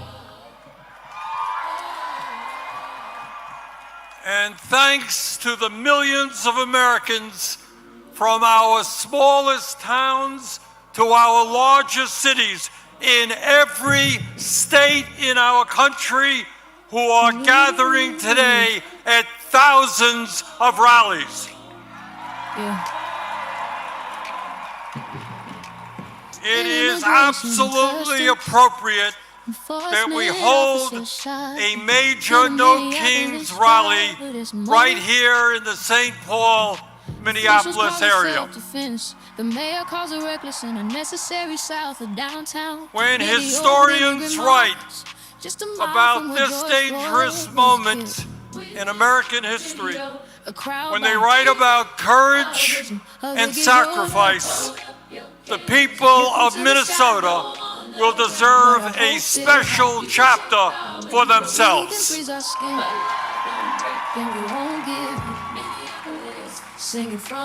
In the face of unprecedented occupation of this city by ICE, Trump's domestic army, this community stood up and with extraordinary solidarity fought back and won.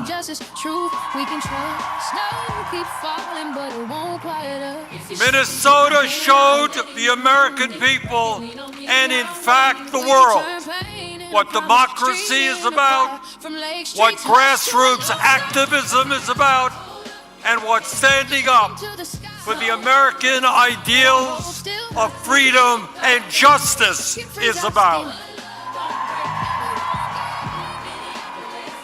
And I want to thank my colleagues, Amy Klobuchar and Tina Smith, for their leadership in the Senate on this issue.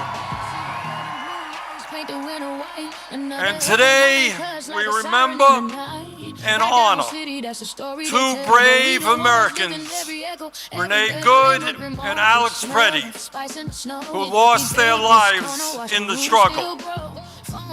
And we promise their families and their friends that these two heroes will not have died in vain.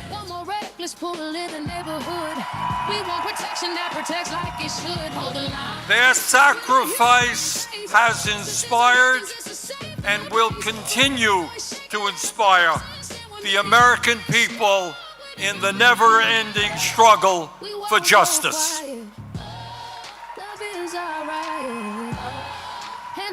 As all of you know, we are living in an unprecedented and dangerous moment in American history. In many ways, the future of our country, and in fact the entire world, is hanging in the balance. And the actions that we take now will determine what the future looks like. The choices that we face are clear. In the wealthiest country in the history of the world, at a time of massive breakthroughs in technology, we now have the opportunity to create a nation in which all people can enjoy a dignified standard of living, where we wipe out bigotry and hatred, and where all of us can live in peace and participate in a vibrant democracy.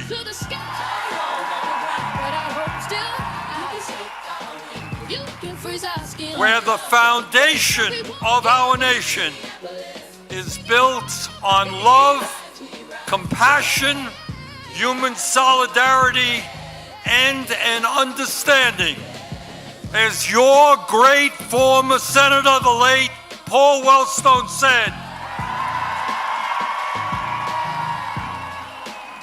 we all do better when we all do better.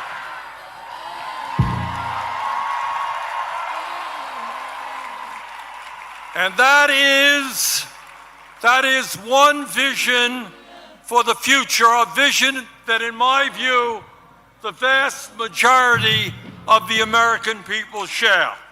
But there is another vision out there as well, a darker vision, It is a vision which says that we must give up on democracy, that we are too stupid and inept to govern ourselves, and that we must put more and more power into the hands of one man. It is a vision that says we should accept an economy in which a handful of oligarchs have unbelievable wealth, while the vast majority of our people struggle to put food on the table. It is a vision that says that the only thing that matters in life is the accumulation of money and power. And that it is okay if we lie, cheat, and steal to achieve those goals. It is a vision which says that we must hate each other because of where we were born. Hate each other because of a different language that someone speaks. Hate each other because of the differences in the color of our skin, or our religion, or our sexual orientation. It is a vision that foments hatred and hatred and hatred, division, division, and division. It is an Orwellian vision which says that we must live in a constant state of fear, that we must always have an enemy, and that we must always be at war. It is a vision which says that we have unlimited amounts of money for bombs and guns and killing, but never enough money to feed our children, provide affordable housing, or enable our parents to retire with dignity. Today, here in Minnesota, in Vermont, and in every state in the country, we say loudly and proudly that as Americans, we will never forsake our heritage. We will never accept authoritarianism. We will never accept oligarchy. And we will never accept a president who is a pathological liar, a kleptocrat, and a narcissist who is undermining the Constitution of the United States and the rule of law every day.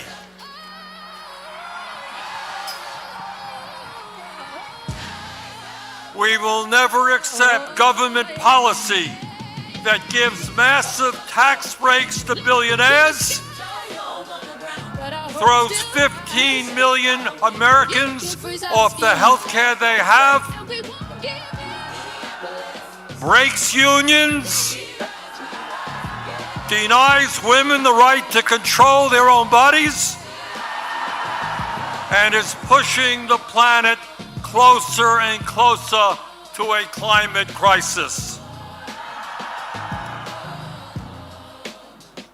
In the last year, I must confess, I've been thinking a lot about American history, about the men and women in 1776 who, with unbelievable courage, announced to the world that they would no longer be ruled by the King of England, who had absolute power over their lives.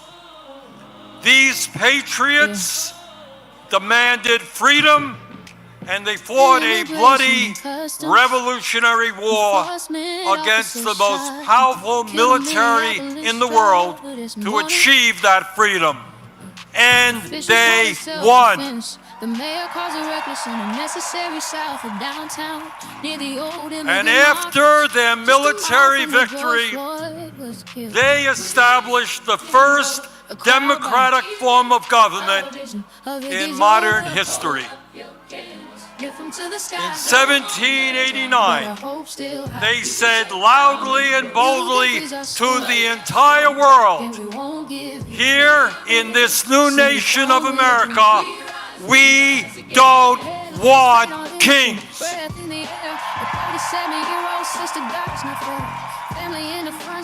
And let us never forget the extraordinary and powerful words they left to us. Quote, "We hold these truths to be self-evident, that all men are created equal as they are endowed by their Creator with certain unalienable rights, that among these are life, liberty, and the pursuit of happiness."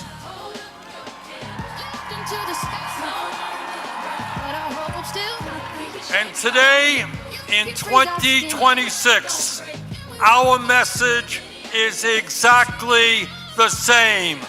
No more kings. We will not allow this country to descend into authoritarianism or oligarchy. In America, we the people will rule.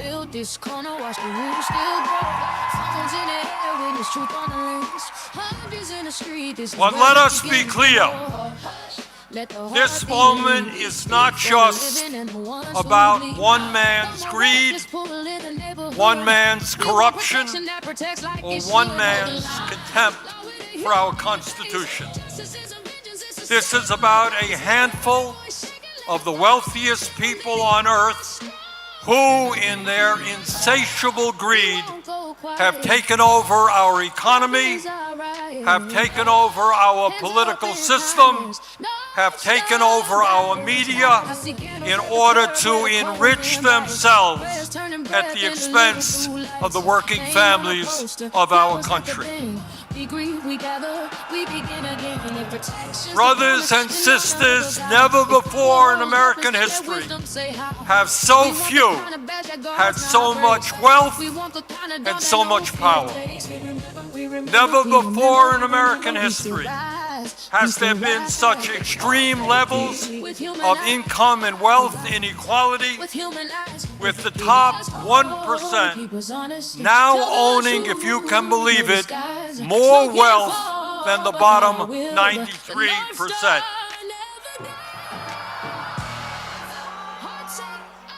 Never before in American history had we seen the super rich expand their wealth so rapidly. Last year alone, after receiving the largest tax break in history, 938 billionaires in America, fewer than 1,000 people, became $1.5 trillion richer. And our president, honest Donald Trump, became over $1 billion richer himself. Never before in American history have we seen a ruling class within a corrupt campaign finance system spend so much money to buy politicians. In the coming midterm elections, the billionaires will spend many hundreds of millions of dollars to make sure that government continues to work for them and not working families. Meanwhile, while the richest people in America become much richer, 60% of our people here in Minnesota, in Vermont, and all over this country are living paycheck to paycheck, struggling to put food on the table, struggling to pay their rent and their mortgage, struggling to pay for child care and education, and struggling to put a few bucks aside for a decent retirement. In America today, tens of thousands of our people die every year unnecessarily because they cannot afford to go to a doctor.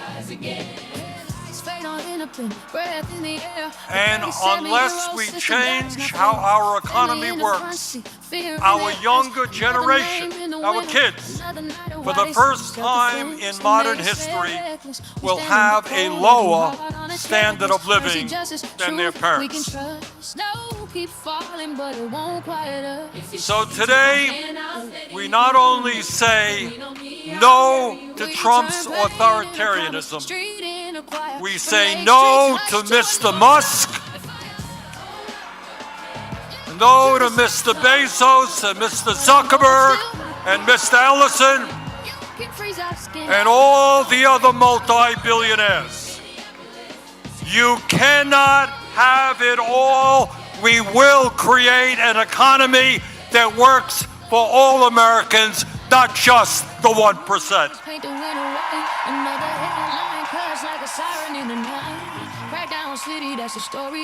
Brothers and sisters, it is not just the authoritarianism of the Trump administration that we must combat. It is not just the oligarchs and their insatiable greed that we must combat. Now, as the news literally of today reminds us, we have got to stop the out-of-control militarism of the Trump administration, whether it is here at home in cities like Minneapolis and St. Paul or abroad.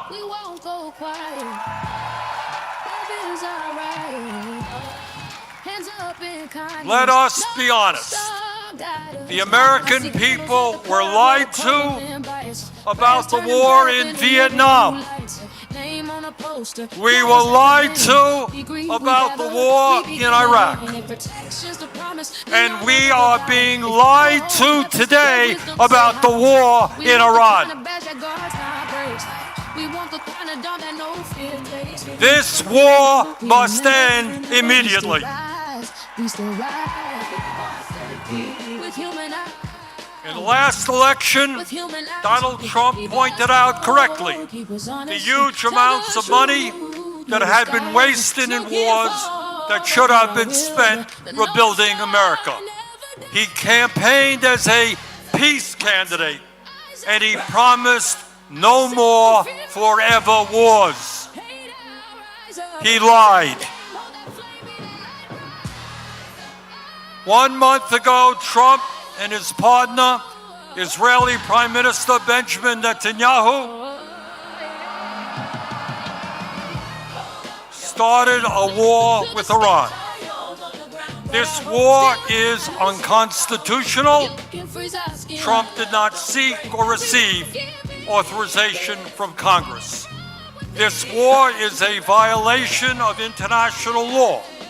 One sovereign nation cannot simply go about attacking another sovereign nation for any reason it chooses.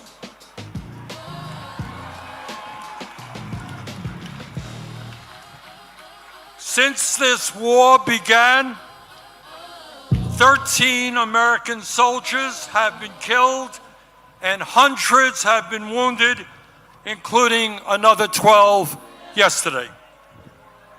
In Iran, nearly 2,000 civilians have been killed and many more wounded, and 498 schools have been bombed by American and Israeli missiles. In Lebanon, more than 1,000 people are dead, and more than 1 million Lebanese people, 15% of their population, have been displaced from their homes. In Israel, 20 people have been killed and over 5,000 wounded. In the West Bank, Israeli vigilantes are burning down homes and killing Palestinians.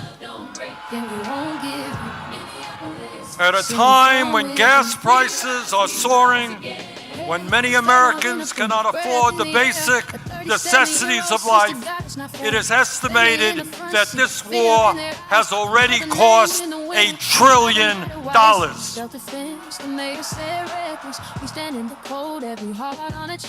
At a time when the American people are politically divided, there is one issue that is bringing us together.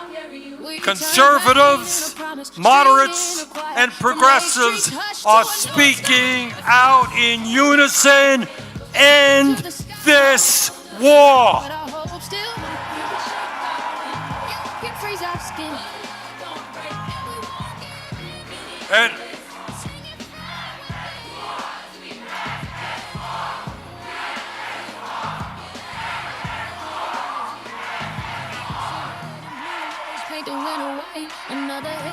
And as a U.S. Senator, I want to just mention to you about what I intend to do about it. First, we have got to make sure that Congress does not send another $200 billion to fight this war.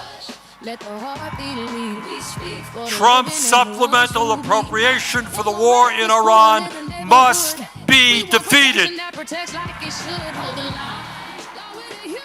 Secondly, I will be forcing a vote in the Senate on legislation to block the sale of nearly $1 billion in weapons to the Israeli military for bombs and bulldozers.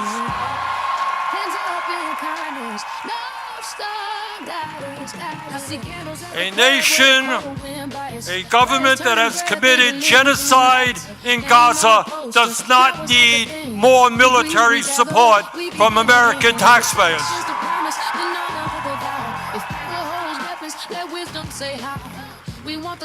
My fellow Americans, we are all proud to live in a country which throughout our history has inspired people throughout the world to struggle for freedom, for democracy, and justice. And we understand that when we stand together and not let demagogues divide us up, we can continue to inspire the world to believe in a brighter future.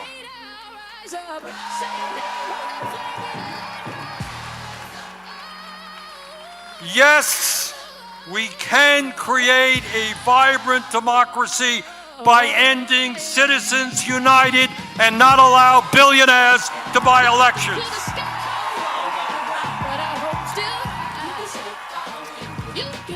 Yes, we can create an economy that works for every man, woman, and child in our country and not just a handful of billionaires.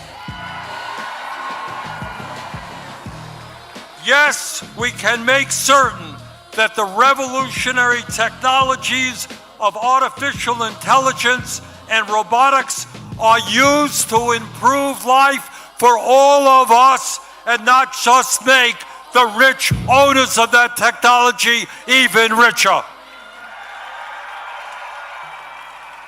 Yes, we can and must join the rest of the industrialized world and guarantee health care as a human right for all of our people.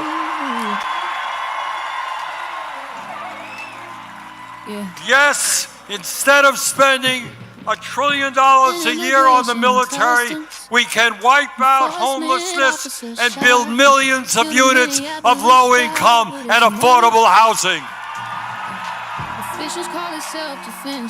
Yes, in the richest country on earth, we can have the best public educational system in the world, tuition-free from childcare to graduate school. Yes, we can expand Social Security and radically improve our pension system so that every senior in America can retire with dignity. Yes, we can raise the minimum wage to a living wage and guarantee every worker the right to join a union. Yes, we can guarantee that every woman in this country has the right to control her own body.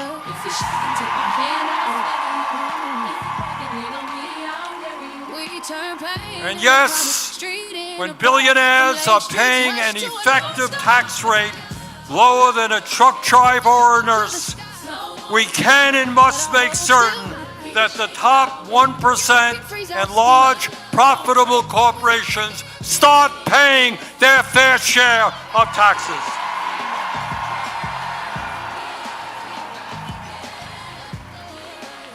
My fellow Americans, the establishment, including the corporate media and many of my colleagues in Congress, want you to believe that you are powerless. They want you to believe that you cannot change the status quo, that because of their wealth and their influence, there is nothing you can do to combat them.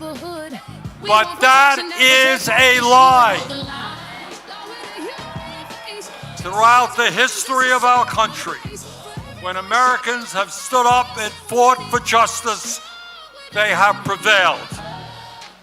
The founders of our country did it when they stood up to King George. The abolitionists did it when they ended slavery. The working class did it when they stood up to their bosses and formed unions. The suffragettes did it when they demanded that women have the right to vote. The LGBT community did it when they demanded basic human rights. Time and time again, in difficult moments in American history, our people stood up, fought back, and won. They did it then, we can and will do it now.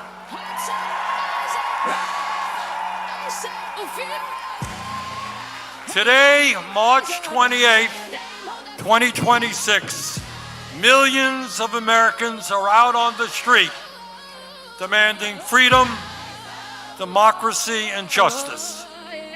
But we must make certain today is not the end of our struggle, it is the beginning. Together, when we stand united, we can and will create the kind of nation that you and I know that we can become. Thank you all very much.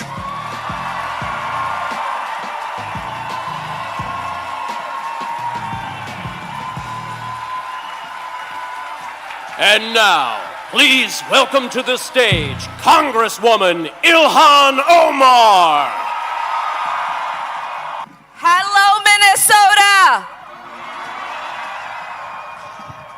It is so incredible to be here with you all as you show the country just how courageous and dedicated and resistant we are. In the United States of America, we pledge allegiance to the Constitution and the flag, not to a person or a king. I came to this country as a refugee. To me, America was a beacon of hope, a place where freedom wasn't just a word, but it was a promise. I arrived here when I was 12 years old. I could have never imagined the day would come when we were staring down at this kind of creeping authoritarianism in the United States of America.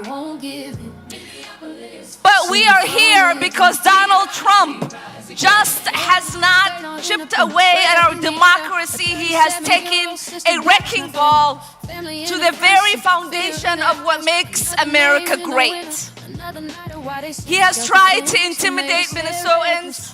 He has tried to make us afraid. He has tried to divide us. But we stood strong. We have had each other's back, and we have never bent the knee. Because in Minnesota, we are built different. We do not cower to bullies. We are Minnesota strong. What we are seeing right now is bigger than what is happening here. Operation Metro Surge was just the tip of the iceberg. We are witnessing a full-scale assault on our rights, our institutions, and the rule of law. We have an administration that is openly and brazenly breaking the law and is acting like the Constitution is optional. And while they are doing that, they are shamefully and blatantly lying about every single thing they are doing. There were hundreds of millions of dollars in oil futures traded just minutes before a sudden reversal in U.S. policy towards Iran. This is not a coincidence, it is corruption. At DHS, we got a reckless spending spree, planes, vanity projects. It's like a billionaire's midlife crisis, except the American people are paying for it. While the Pentagon keeps failing its audits year after year, somehow they are able to find the budget for steak and lobster. And we know that what Trump calls strength is his idea of liberating women in Iran is to bomb and murder school children. They are pushing for the SAFE Act to disenfranchise millions of voters because they know they are not going to win a fair election. They are floating an illegal takeover of places like Cuba and Greenland like it is some kind of a real estate deal. And under the so-called anti-war president, we have now seen the launching of military operations in Iran, in Venezuela, and in Ecuador. Just a couple of weeks ago, they told us that they blew up a drug trafficking camp in Ecuador, and it turned out to be a dairy farm. A dairy farm. This is what incompetency and unchecked power looks like. It is reckless, it is dangerous, and this is not what our country will stand for. But I still have hope. I have hope in every one of you that is here today. I have hope in people across this country. We are going to speak up. We are going to continue to show up because we refuse to believe in a future ruled by fear, corruption, and chaos. We are not a country of kings. We are a country of laws. We are a country where people look out for one another. And we are a country that will fight peacefully, powerfully, and persistently to protect our democracy. I love you, Minnesotans. Thank you so much for being out here. And now it is my honor. It is my honor to introduce a lifelong hero of mine, the incredible, brave, courageous Jane Fonda. Hi, everybody. Hi, I'm not going to make a speech because we're running late and there's a bunch of people who have to catch planes. Let me just say thank you, Minnesota. Thank you, all the unions. Thank you, all the churches and mosques and synagogues and clergy and neighbors. We are learning so much from you. Now, when I point to you, you're going to say Minnesota, okay? When people ask me how I know we will win, I have one word to say. When people ask me how I know love is stronger than hate, I say. When people ask me how nonviolence can win, I have one word to say. Thank you, Minnesota. Now, Becca Good, the wife of Renee Good, has asked me to read a statement, which I am honored to do. Hello, Minnesota. This is from Becca Good. I am so proud to call Minneapolis my home. I can't stop talking about how absolutely beautiful it is to see how Minnesota shows up for its people. I want to say thank you for how you've shown up for me, how you've shown up and shown out for all the people victimized by this horrible moment in history. So many people have reached out to me and surrounded me with safety and care. And I know I am not alone in feeling in awe of your generosity.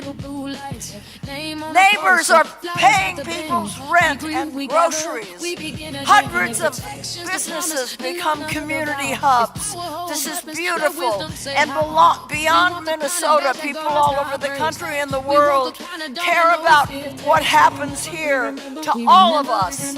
I've received cards from elder grandmas saying, "This is not what I voted for." I feel it, Rebecca says. I feel it, the immense love.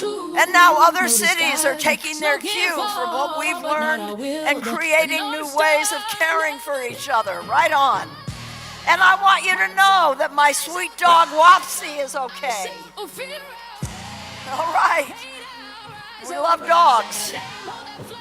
She is my sidekick and best friend for 12 years. And she is healing alongside me from what we lost that day. The reality is I am so heartbroken. I miss my wife.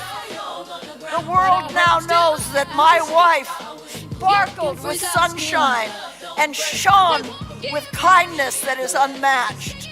We were robbed of an incredible human. It has made people pause and take a breath and have to choose sides. We choose the side of love. Yes.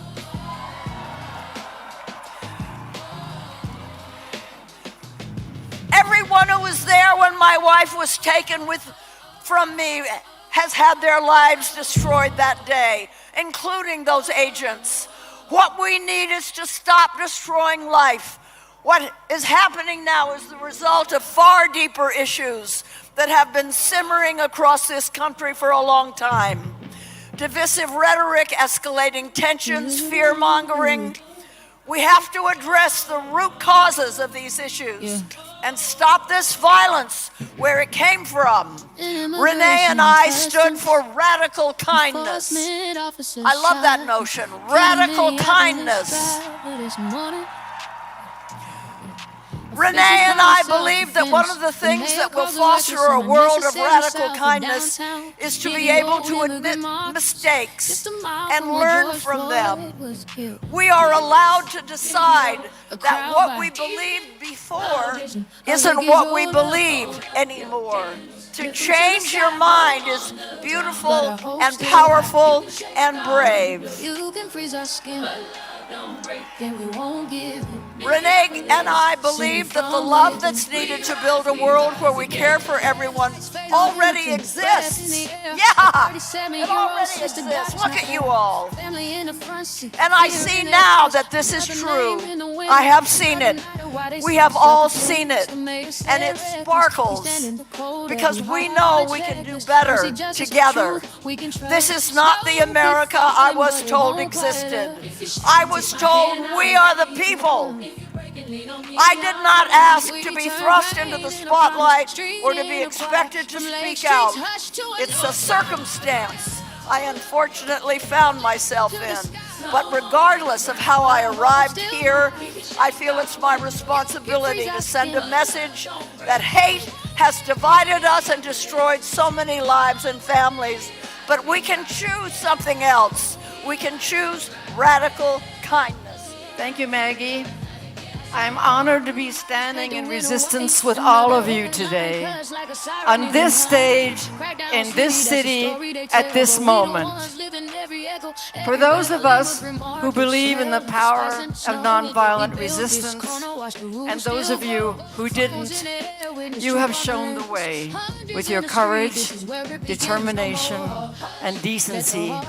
Thank you, Minneapolis. Soda Zone, Attorney General Keith Ellison, and Lieutenant Governor Peggy Flanagan.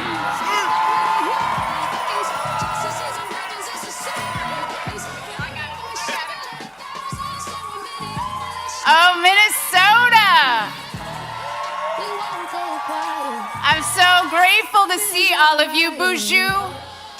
Peggy Flanagan and Dishnakaz, Gijuebada McCoy and Go, Guabagag and Cogden Dunjaba, Banga no Dame. My name is Peggy Flanagan. My Ojibwe name is Speaks in a Loud and Clear Voice Woman. I'm a member of the White Earth Nation, and my family is the Wolf Clan. And the role of our clan is to ensure that we leave no one behind. And that's one of the reasons why I am so proud to be a Minnesotan.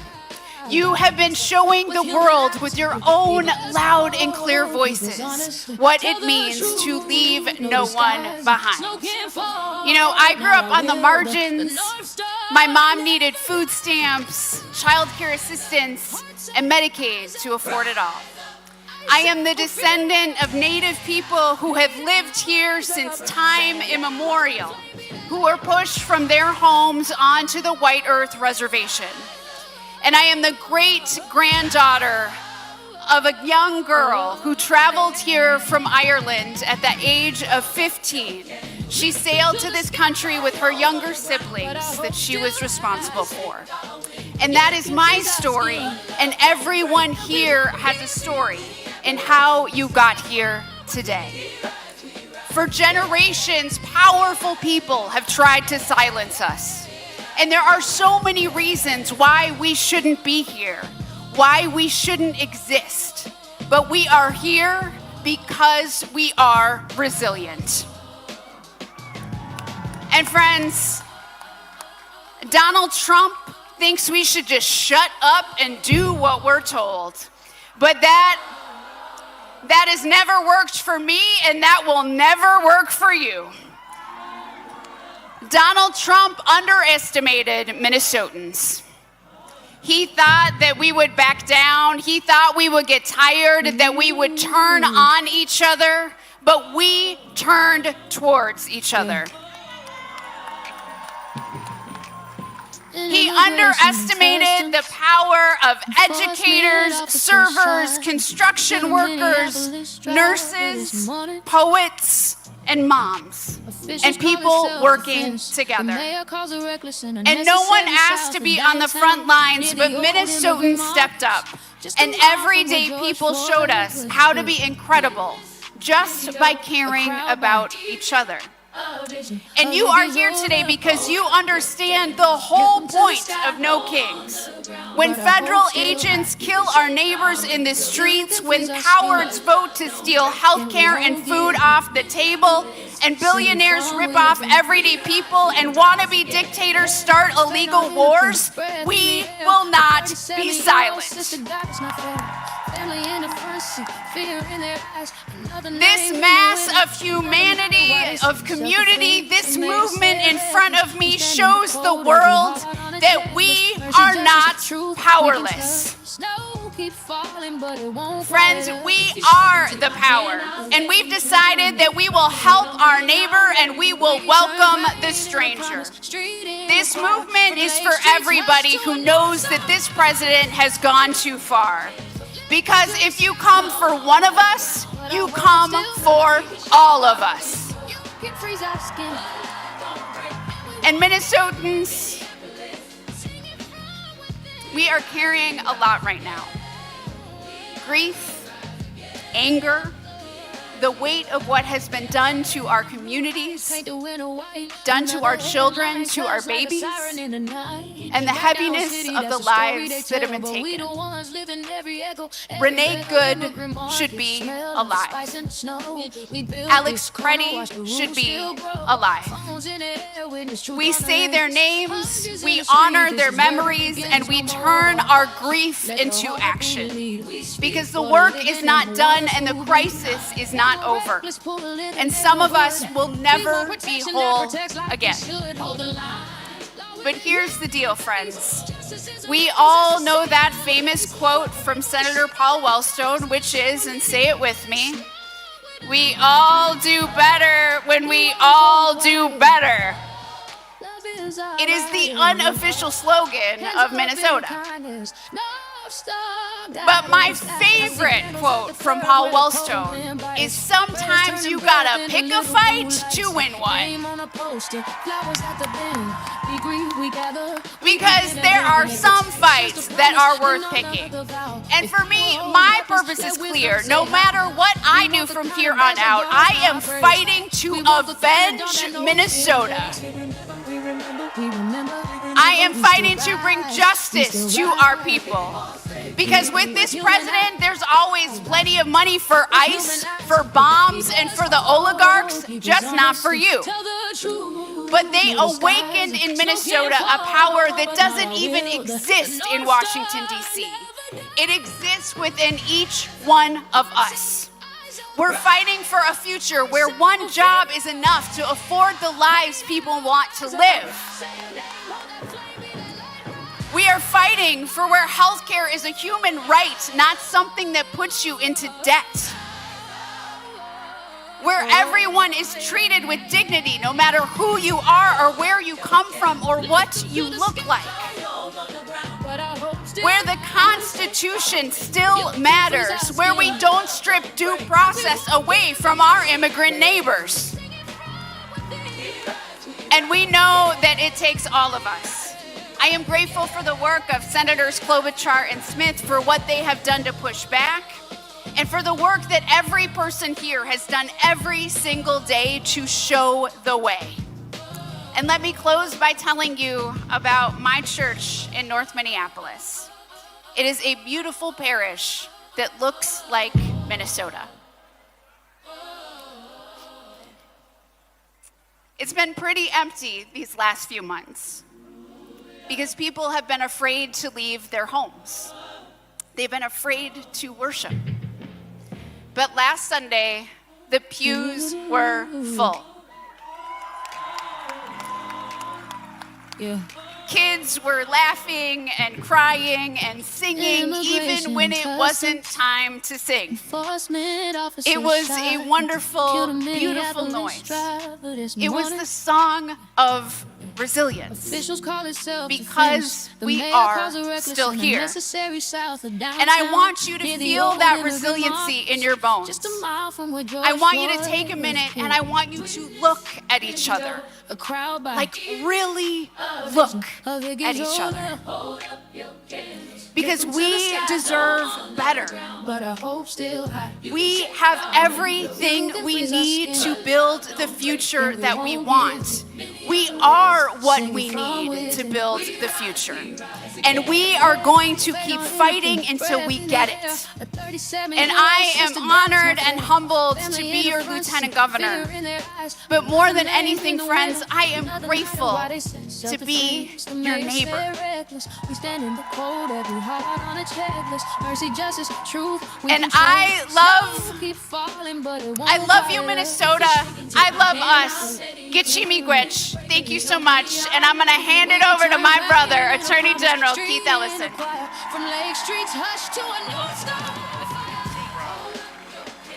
Hey, Minnesota, let me hear you. You know, brothers and sisters, last time I was here with you, right here, was June 14th. And it was hot outside. And earlier that morning, we had lost our beloved sister, Melissa Hortman, and her husband, Mark. And I just want to let you know that loss has remained with me. I'm sure it's remained with you. And at this time, we also have to remember Renee Good, Alex Petty. But I want you to keep in your heart and your prayers Victor Manuel Diaz, who died in custody. I want you to think about Liam Conejo Ramos. I want you to think about a young man named Julio Sosa Solis, who did not die but was shot. And I want you to think about all of us and the price that we paid in order to kick ISIS ass out of our state. And the lesson is very simple, friends. Freedom ain't free.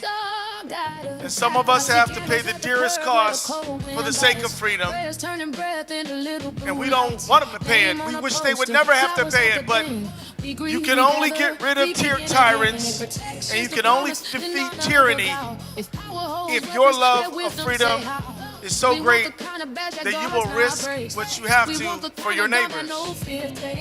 That is what it is to me, a free society.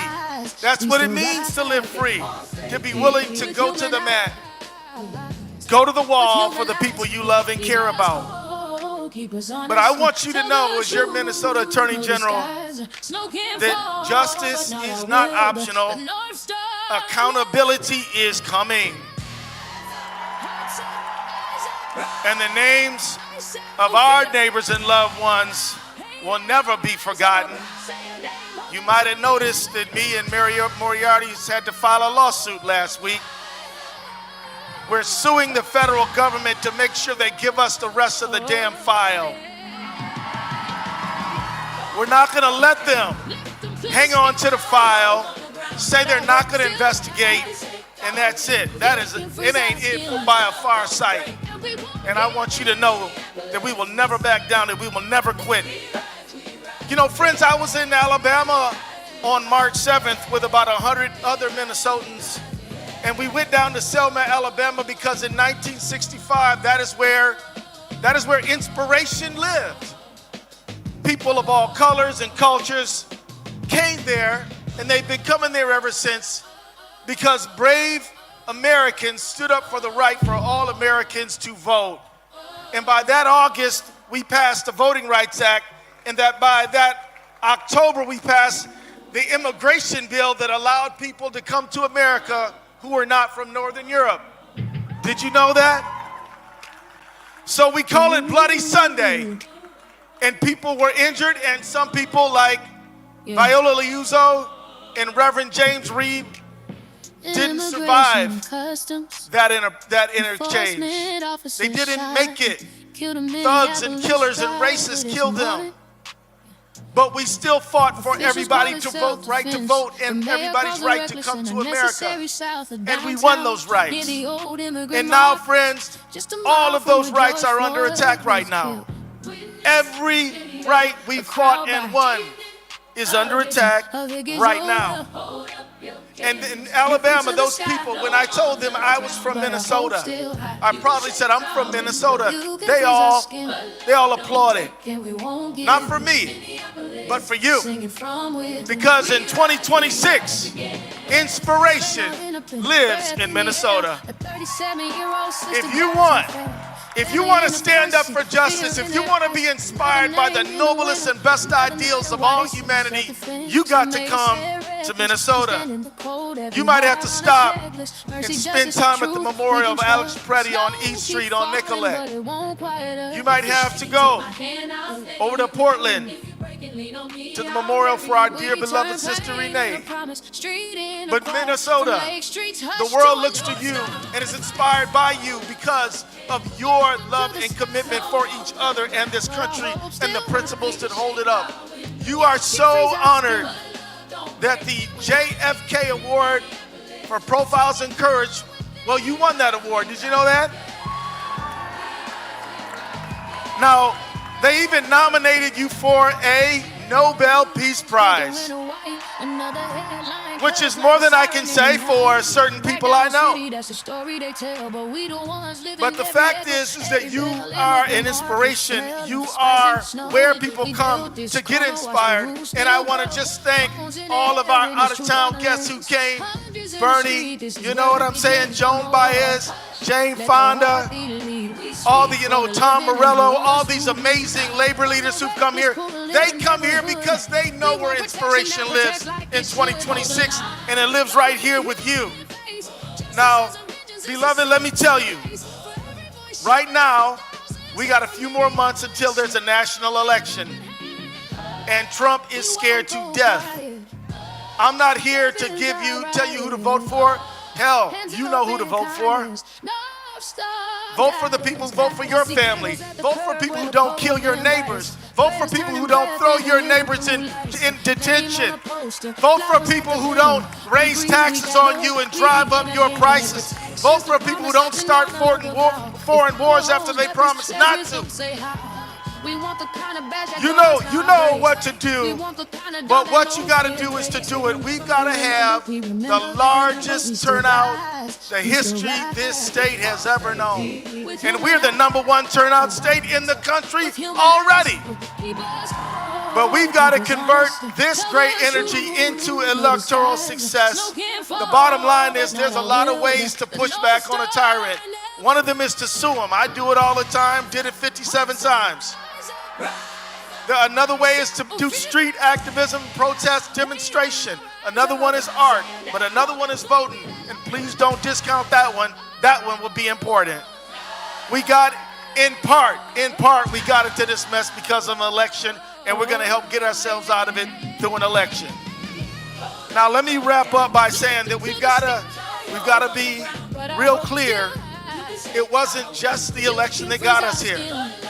It was a set of decisions made over the course of the last many decades where some leaders in both parties, my friends, did not put the working class people of America first. And we have got to say that we absolutely demand free and fair elections and will stand for them. We got to demand leaders who will stand up for our democracy.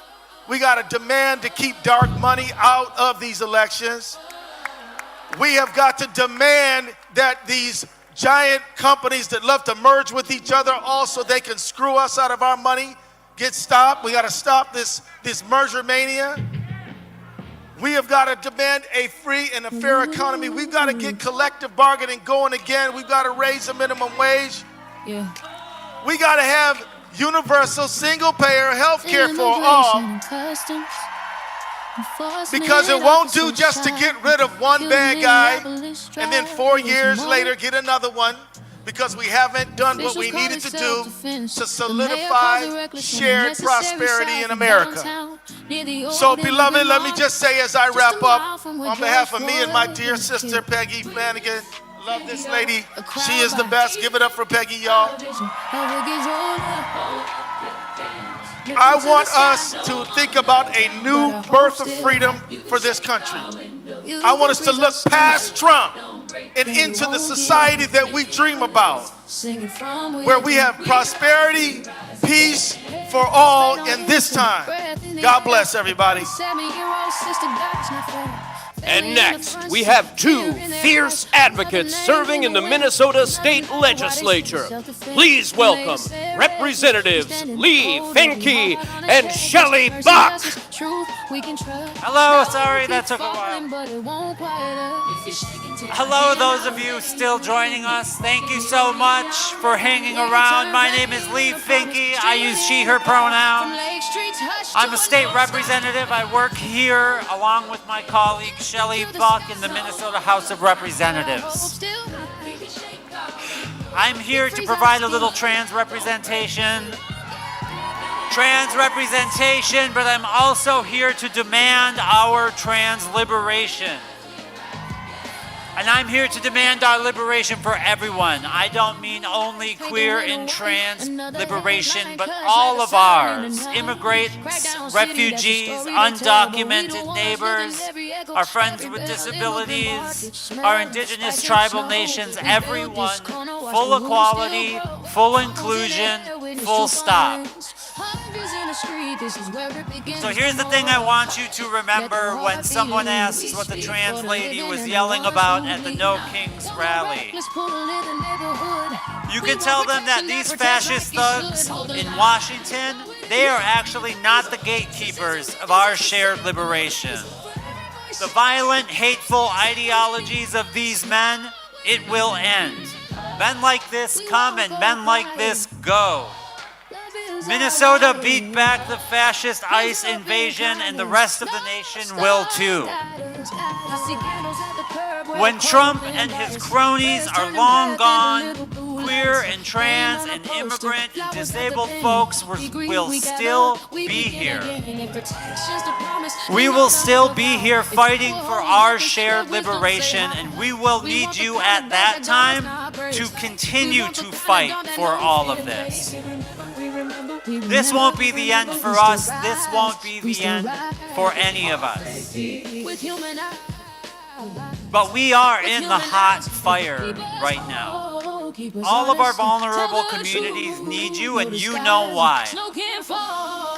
The forces of oppression are obvious, conspicuous. It is like the apocalypse. You know who the bad guys are, and you know who the good guys are. But we know these fascists are bound to lose. And when they are gone in the dustbins of history, your trans, two-spirit, non-binary, queer, immigrant neighbors, we will still be here fighting for our lives. And we will need you to be in the streets then, too. It is not just now, it is not just Trump, it is what comes after. We still will need you to fight for our lives.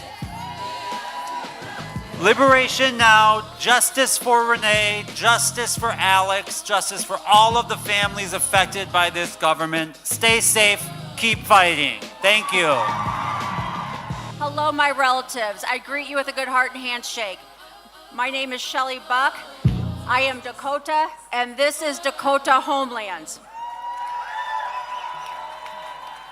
Dakota people are some of the first stewards of this place we call Minnesota Makoche, or Minnesota. For us, it is more than a home. It is the place of our origin on this earth. Through this, we know that we are all interconnected. Our values, our hopes, and our dreams for our children and the next 7 generations. In the past, they stole our children, cut our people's hair, tried to steal the tongues, the language from our tongues, and tried to convert us into one of them. Throughout a history of erasure, eradication, and state-sanctioned genocidal violence, our people did more than resist. It is because of our ancestors' insistence and endurance and their refusal to abandon the love they carried for all their relatives, whether human or non-human, that I am here before you today. White supremacy and the claws of those who embody it continue to dig into our backs. And the government, again, is stealing our people. ICE and the federal government continue to try to break our bodies, spirits, and wills, but my friends, they have failed miserably. Love, laughter, and connectedness with our land and our neighbors is powerful medicine. It feeds our souls and keeps us moving. We know that the violence of white supremacy, of discrimination and oppression are all continuances of the legacies of colonialism that remain today. Though in vastly diverse ways, we are all inheritors of these violent colonial legacies and the systems that continue to uphold them.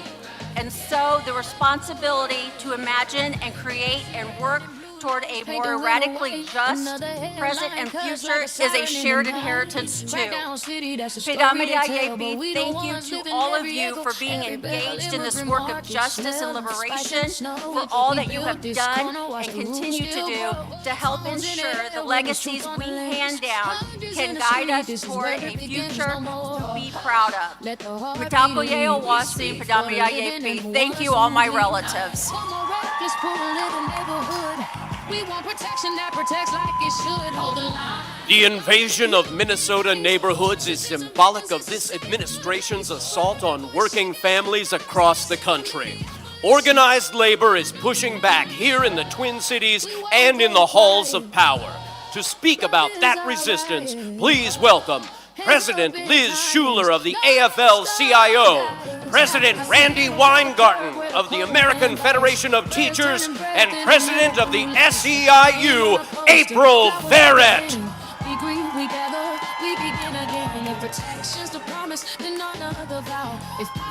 Hello, Minnesota! I'm Liz Shuler, President of the AFL-CIO, America's labor unions. Do we have worker power out there today? That's what I thought.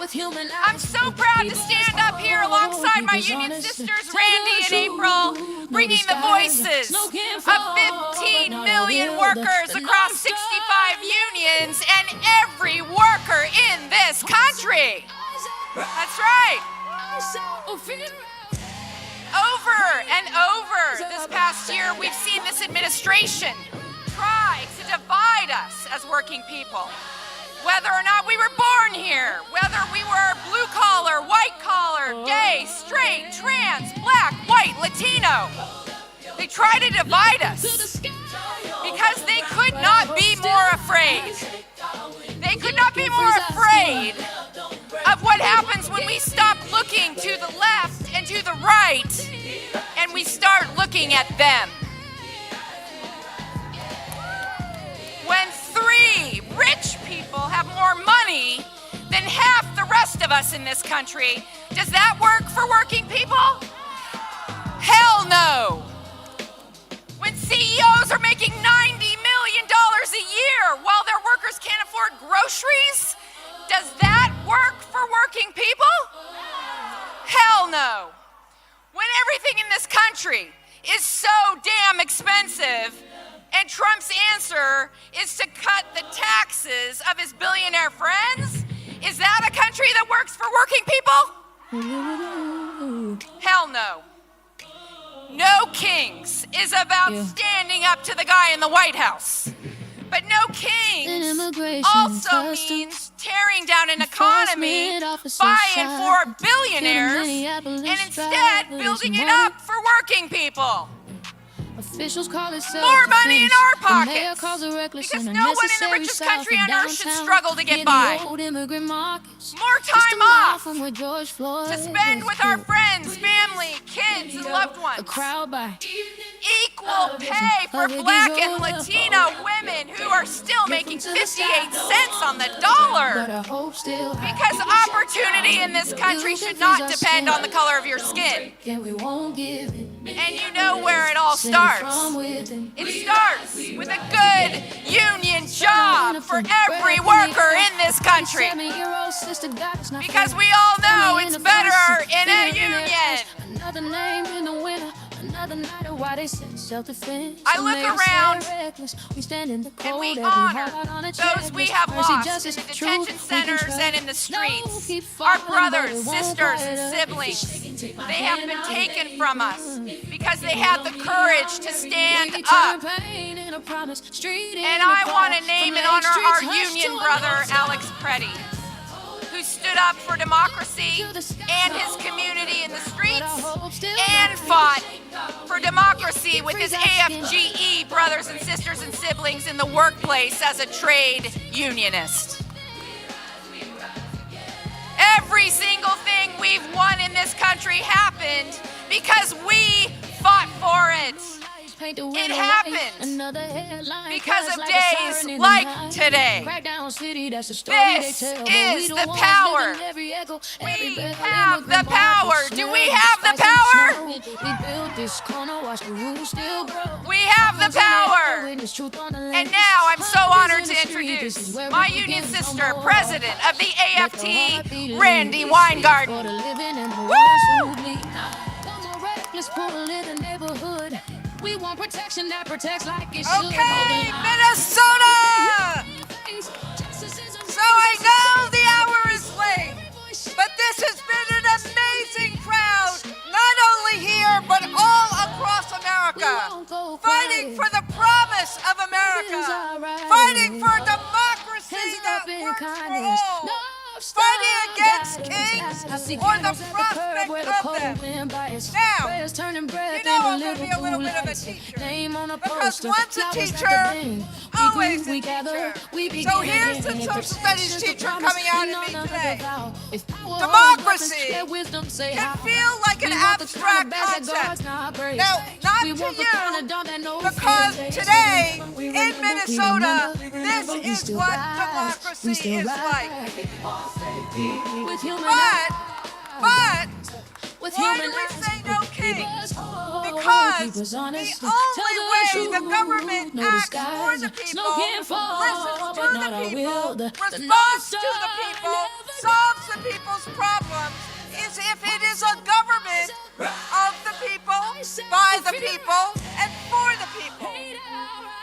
That's why standing up and showing up, being in solidarity like millions of us are doing today is so important.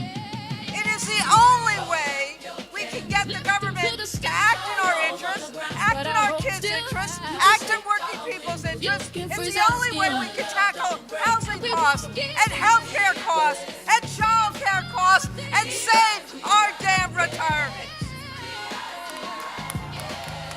It's the only way we can rein in ICE and protect our students and our immigrant neighbors. The only way is if the government is for the people, not for billionaires, not for their cronies, and not for a president's self-interest. Donald Trump was elected because he claimed he wanted families to have a better, more affordable life. Instead, as so many have said on this stage today, that is costing $1 billion a day. He tripled ICE's budget, but he couldn't find enough money to extend the ACA tax credits.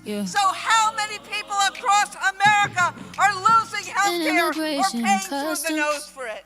He couldn't fund Medicaid, so now rural hospitals are closing. He golfed to Mar-a-Lago while people were losing SNAP, and he's attacked universities and public schools that 90% of kids in America don't do, and doing all of this while Melania is trying to replace teachers with robots. Lift them to the sky. And he chose to take on Minnesota. You can freeze our skin. Minnesota, through this brutal winter, you showed the way. Compassion for our neighbors, courage in the face of brutality, and solidarity, because we are braver and stronger when we are together. And let me say one more thing here. Solidarity also means taking on targets. As my union did this week, this means this: America's educators will shop elsewhere, not Target, for back to school because Target refuses to stand up to ICE. Donald Trump may pretend that he's not listening, but he can't ignore the millions in the streets today at more events than there are counties in America. We are a movement of many faiths and races, a movement across geography and demography. And Americans don't agree on everything, but we agree that we the people have to have the ultimate say, not the president, and sure as hell not a wannabe king. So as we are closing up today, let me ask you this: are you sick and tired of the lies? Are you angry about gas prices? Do you want a voice? There's no kings today and freedom tomorrow. No kings today, change the country tomorrow. No kings today, then we vote in November. We vote for a country that listens to its people, a country that acts for its people, a country that acts in hope and not fear. We vote for opportunity for all, not self-interest for some. That's what we mean when we say no kings, no crowns, no thrones. And let me introduce Ephraim Verrett from the SCIU.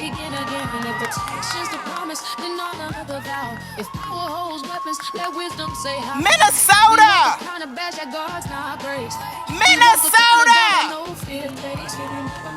Let me tell y'all something. Y'all are not just nice. Minnesota is patient.